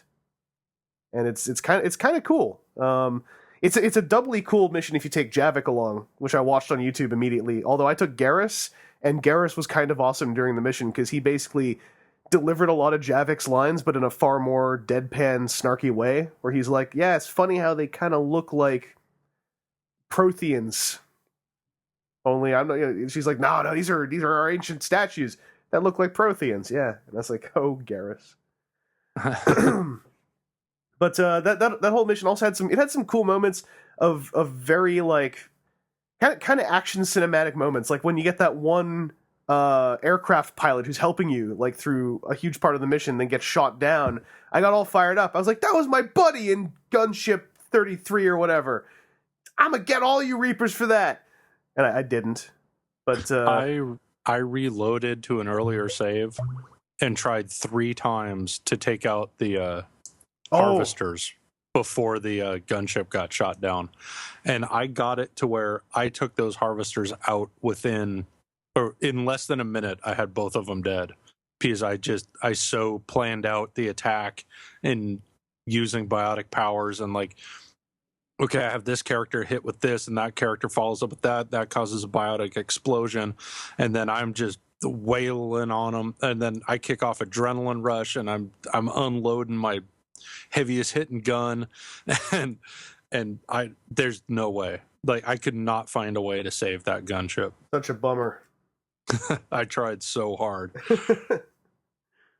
But that's also where you get to have your first fight with everyone's favorite antagonist, Kai Leng, who I actually don't dislike all that much. I think he's a really dumb character, but I do think that he was crafted to be hated in a certain sense, right down to how obnoxious he is. But that whole sequence was pretty cool. It was a great way to kind of push you into the final action almost. Like it was one of the first events to really get you going, like, I think it's time to go deal with Cerberus once and for all. And you also get to see a Prothean VI, which was kind of crazy. But I kind of enjoyed that sequence. I think that was another sequence where I overall enjoyed it because it felt like it was kicking me down so I could get up and go kick some ass, which is what I like that in storytelling in video games. But Gog, how about you? How did Thessia go for you? Thessia was cool. I would have liked to have at least seen the planet maybe earlier in the game so you could see it in its beauty, and I think all the destruction and everything would have probably like had more meaning. Had more punch. Yeah, not that it didn't, but I think that would have been awesome. Like if there was some moment, like even if it was brief, where you go down to Thessia and you try to get the Asari's help, and they're just like, no, sorry, and then that's in the beginning, and then at the end you see the other side of it. Like that would have been neat, but no, Thessia was cool.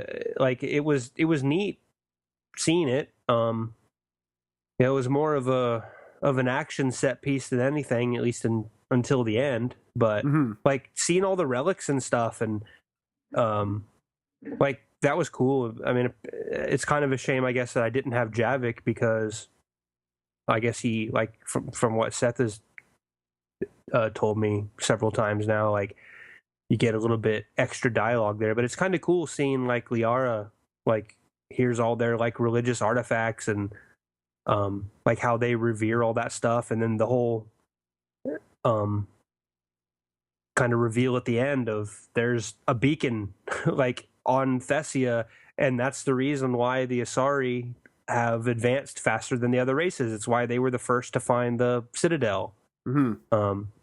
So yeah, it was neat. Like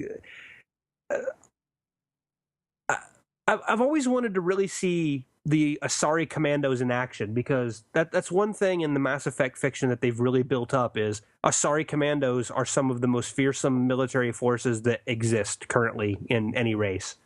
The only time that I remember ever seeing them is you have some in Mass Effect 1 that are guarding Matriarch Benezia, and they kind of go out like punks, to be honest, but it would have been awesome Some more who are enthralled by the Thorian too. Was that in a commando? I thought it was more of just like she was like a scientist that got captured and cloned. No, it was like a squad of commandos, because there was a bunch of them you had to fight. Yeah, but I remember. Cloning. Yeah, but it has the Thorian has the one girl, and he keeps cloning her, sending out clones of her. And after you kill the Thorian, the original drops out of the dead body of the Thorian, and then you have the choice to let her go or not. Well, was she a scientist or a commando? Because I don't remember, but I thought she was in like the commando gear, like that tight kind of leather. Yeah, I don't remember, but either way, it was like that was like one commando then, with just the Thorian cloning her over and over again. But like being on Thessia, it would have been cool if you were in like a firefight along with some, like, because you get to one point where there's a couple of snipers or something. But I don't know, like that just would have been cool. But whatever, it's not important. But it's like. Yeah, it was okay. Like it looked like pre-Reapers, it would have been a very beautiful planet, and that's kind of why I wished, even if it was so brief, that would have gotten to see that. It's one of those visuals that like along with the L-Core artillery that sounded so neat that it would have been really cool to see, I think, for world building purposes. Seth, how about you? How did Thessia go for you? Well, one of the things that I really liked was when you first meet up with Liara on Mars, it's like, oh, how are things on Earth? It's like, it's really bad. It's like, oh, that must be awful for you. I'm really sorry. And then when you get Garrus, I think she's talking to him on the intercom on the Normandy.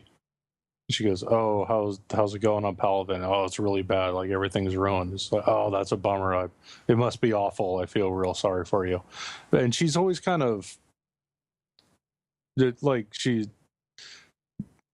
being sympathetic, but you could tell, like, no, it's not my planet. And then when you get to Thessia and everything's wrecked, like, she's like, oh my god, this is terrible. This is Thessia. We gotta do something about it. And it's like, yeah, bitch, that's the whole galaxy. That's what we've been telling you the whole time. So I'm sorry you didn't understand until it was your backyard, but all right.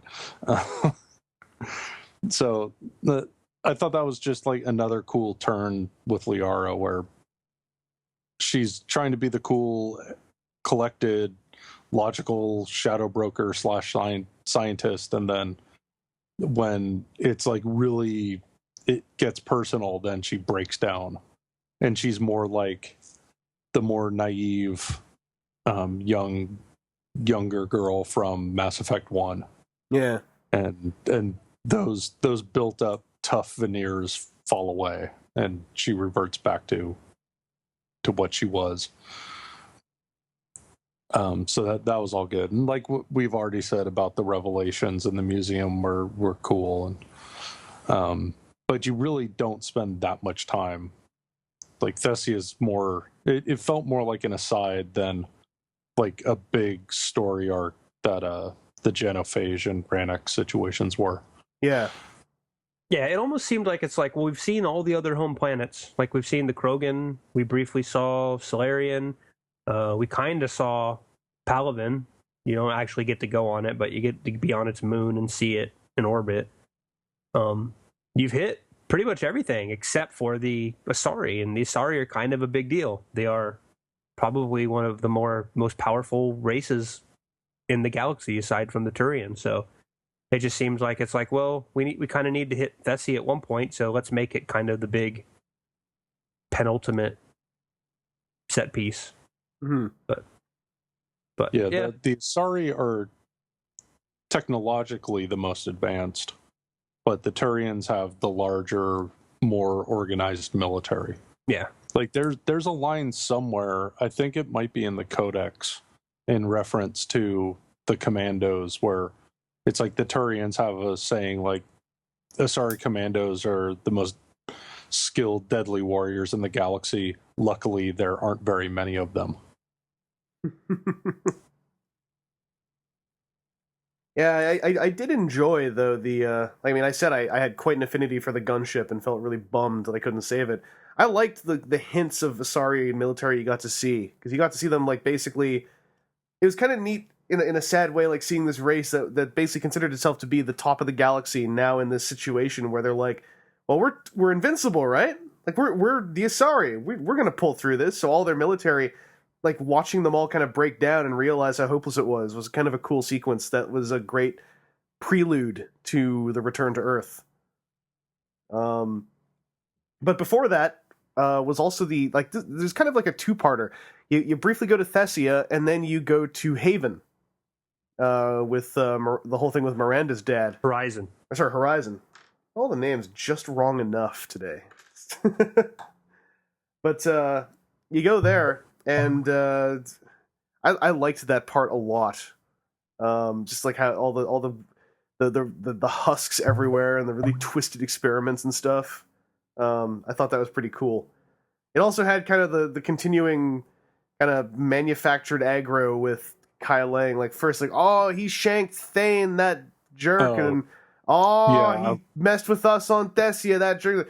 Oh, he shanked Miranda, that jerk. I'm gonna get him.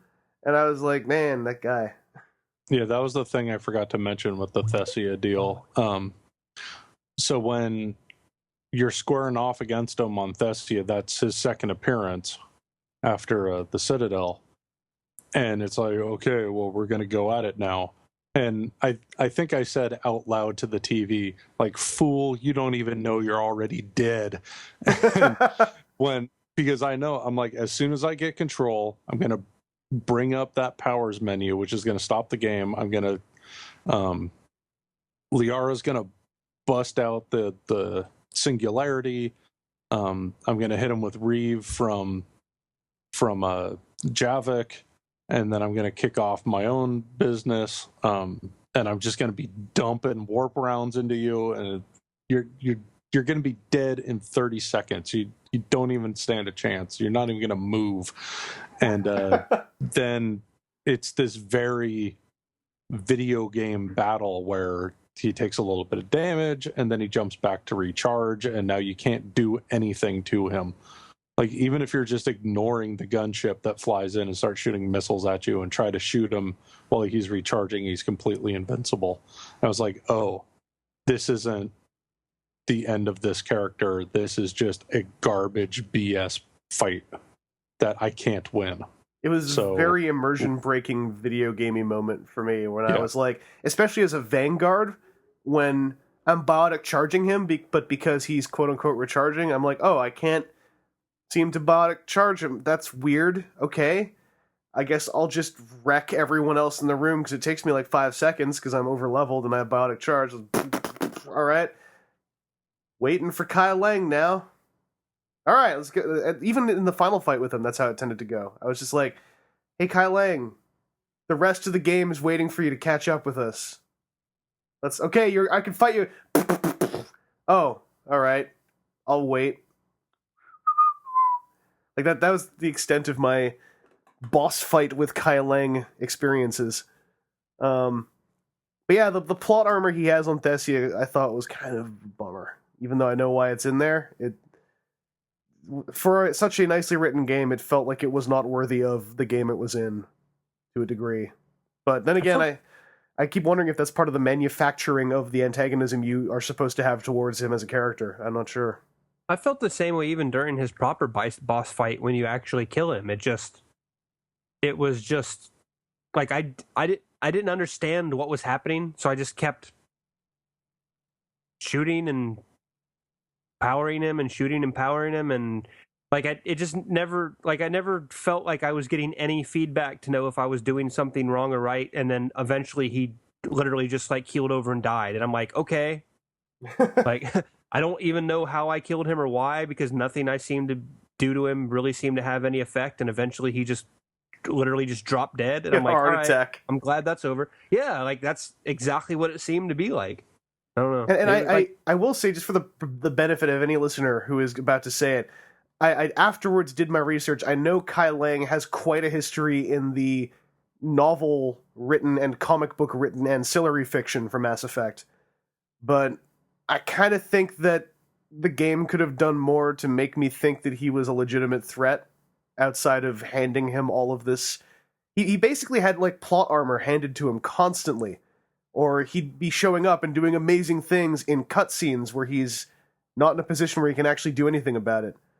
And it just felt like it was trying too hard to make me care that he was there. Yeah, and just like with the Transformer movies, where there were all these things that weren't in the movies, but if you read this 4-part comic book, then you would get it. I don't like that explanation for Kai Leng. Like, I shouldn't have to read this thing that I may or may not even know existed, this comic book or this novel, to understand what's going on. Like, the game should be where all that relevant information comes from. Yeah, and it tries. Like, if you want to build on this stuff outside of that, fine, but it should be in the game first. And there's a moment where Anderson he brings up an event from the books where he says, like, oh, Kai Leng, he's dangerous. He's got cybernetic legs next. I shot out his knees, but that bastard just keeps coming back. The problem is that should have informed me about the character in a way that would have been more, like, if it was more effective, I would have bought it, but I think it's telling when Anderson is literally recounting the events of a novel, and my first reaction is, oh, well, I guess they're paying Keith David to try to make this guy sound like a badass or something. I don't know. I don't believe this at all. And I found it's true. I was like, wow, that's kind of even worse. That all that stuff actually happened, but the way it was delivered in game made me think it was a line that was made up to make me think Kai Leng was more badass. Which is a bummer, because I think Kai Leng is also far too easy a character to hate, and I feel like there's a certain line where it's really easy to just fall into a bandwagon and spend like half an hour talking about how much you hate Kai Leng.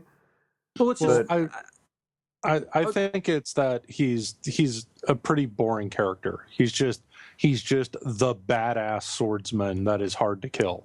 Yeah. And his character doesn't have any sort of arc. He doesn't really do anything interesting except for show up and be a pain in the nuts. And there's a reference to something that might have been interesting in a book somewhere, but who knows, because I didn't read it. So it's not so much that I hated the character. It's like everything else is so layered in the game and so interesting, to have something so bland thrown in the mix. It's like, can I get back to the important stuff now and stop having to dick around with this nobody? Yeah, and like I was saying before, it like, for a series that has surprised me with characters that could so easily fall into stereotypes, like with Kasumi and Javik and those guys, like they've done such a good job of taking a character that could easily just be this generic shell of something that they're trying to portray. For them to time and time again surprise me with stuff like that, for them to just literally just fall on he's the Mary Sue supervillain Asian guy with swords, like and there's literally nothing else to him, at least not in the game. So, like, yeah, like I think exactly what Seth just said. It's just, it was, I don't know. Like, even with the Illusive Man, I mean, yeah, maybe in the end he didn't live up completely to his potential, but I kind of liked his mysteriousness, and at least until this game, his kind of gray area where, yeah, Cerberus is doing a lot of stupid stuff, but at one point in the story, they are literally humanity's only hope. Yeah. And then, like what Seth was saying about building upon stuff with the fiction, there's a really good Mass Effect comic that's 4 issues that goes back and tells kind of the origin story of the Illusive Man back when he's a young guy in the Turian Contact War. Mm-hmm. And you start to actually question, like, well, maybe this guy isn't such a bad guy because he's capable of some pretty good stuff. So, and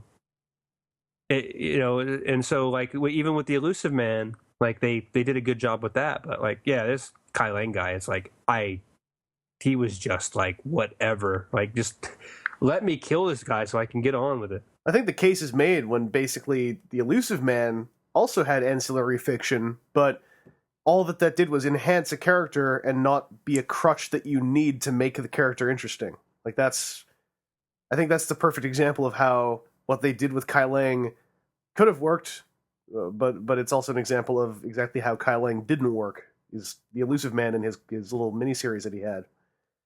Well, I mean, with Kai Leng versus the Illusive Man, how they were handled, you had a whole game where you were basically working for the Illusive Man. You had all of Mass Effect 2 to kind of get to know this guy and what his deal was. So when now he's straight up a villain that needs to get taken care of so you could really save the day, you have a history. There's no history with Kai Leng. He just shows up and then he's this reoccurring obstacle. Yeah. If they had done something like Kai Leng was one of your squad members in 2, and now he has turned on you, that would have made him way more interesting. Oh, imagine if like, you don't go to the academy in time. Imagine if Kai Leng's role was a brainwashed Jack instead. Or if it was Jacob. Yeah. Like, if Kai Leng was Jacob, like, you had your adventure with him, you thought he was this one guy, but it turns out, no, he's like a hardcore loyalist. And, yeah, like, maybe something happened in 2 where, like, he survives, but he's still, like, gotten crippled, so now he's, like, kind of cyborged out. And he's like, no, I was always with the Illusive Man. Like, I was just with you because I was told to be. Now, like, I was expecting to see stuff like that too. Yeah, that would have made Jacob way more interesting than he ever had any right to be. Yeah, the whole time we were clashing with Cerberus, I was waiting for one of the former Cerberus agents that were in my party in the previous game to show up, like, and be like, Jacob's like, "What are you doing, Shepard? Like, why are you fighting us? Like, what we're trying to do." And Shepard's like, "Oh, you're doing it wrong, dickhead." You know, like something like that. And they seem to take the easy way out of, like, oh yeah, like, anybody who had any good, they quit Cerberus, so now Cerberus can be fully viewed as this evil Empire entity. Yeah, the only time they ever called Cerberus into question as a gray entity was the 2 women on the docking bay, in the Normandy docking bay on the Citadel, where one of them keeps going like, well, you see, my idiot brother might be working for Cerberus, and I don't want to be the one who shoots him. Like, that was the only real good people might be working for Cerberus moment I remember in the game. Outside of all the ones who were, like, quote-unquote Cerberus, but in the midst of defecting. Like the scientist from Overlord, Project Overlord, who I inadvertently caused to go commit suicide. I actually didn't know I was going to do that. In 2 or 3? In 3. He'll kill himself in 3? He literally walked away from the cutscene, and then there was an off-screen bang, and I walked over to the direction he walked in, and his body was lying on the floor clutching a pistol.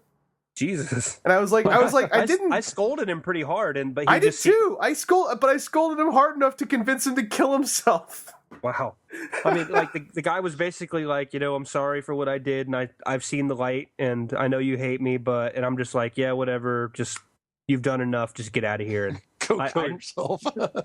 I basically told him because he was like, at least my brother. Because I think I in Overlord, I convinced him to keep experimenting on his brother, but then What? in this something like that, his brother survived Overlord. You did what? So I met him again, and he's like, but at least the experiments of my brother were for the greater good. And I basically went like, no, they weren't. They caused this, and this. It was all for naught. And he's like, so you mean my entire life was? I was like, yep. And he's like, oh. Thank you for. How did you think that was a good decision to let him continue to experiment on his brother? What the hell's wrong with you? Van Shepard's a bit of a hard ass. I actually don't even remember doing that until he brought it up in 3. I was like, oh god, I did that, didn't I?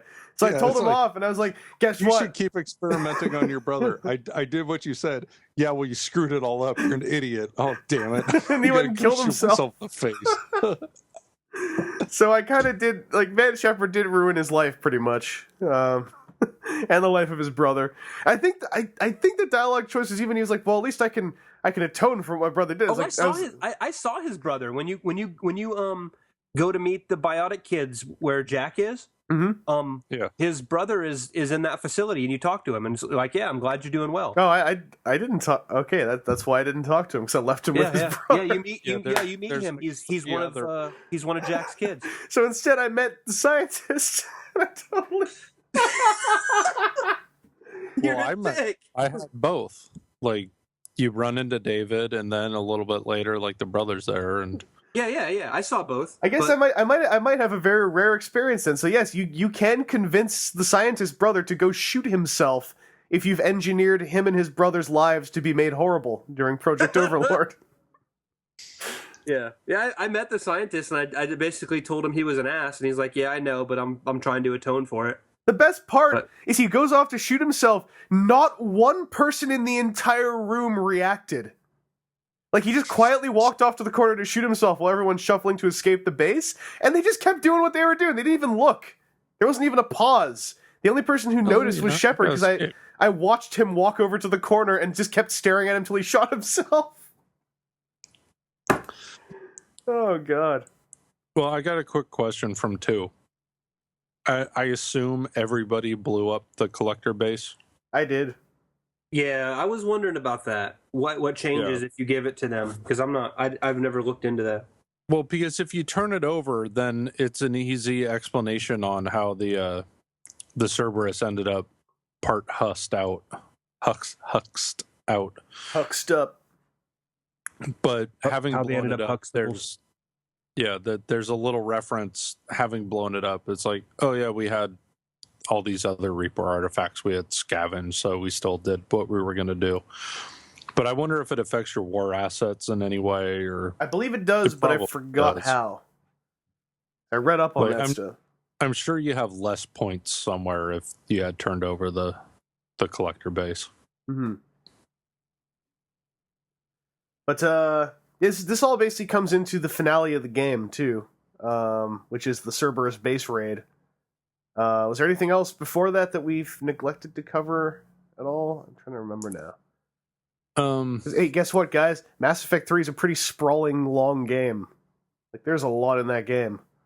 Yeah, just some other characters to bring up. Like, I think it was kind of interesting having Jack in this more mature, responsible situation.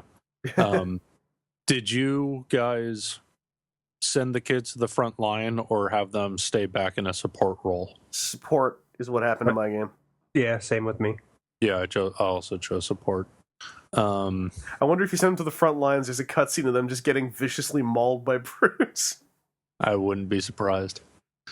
Because Jack, you eventually get dialogue from her. It's like, yeah, I guess it was the right choice. Like, because the kids are safer and they're really helping out. They're saving lives. And so that was a good call after all.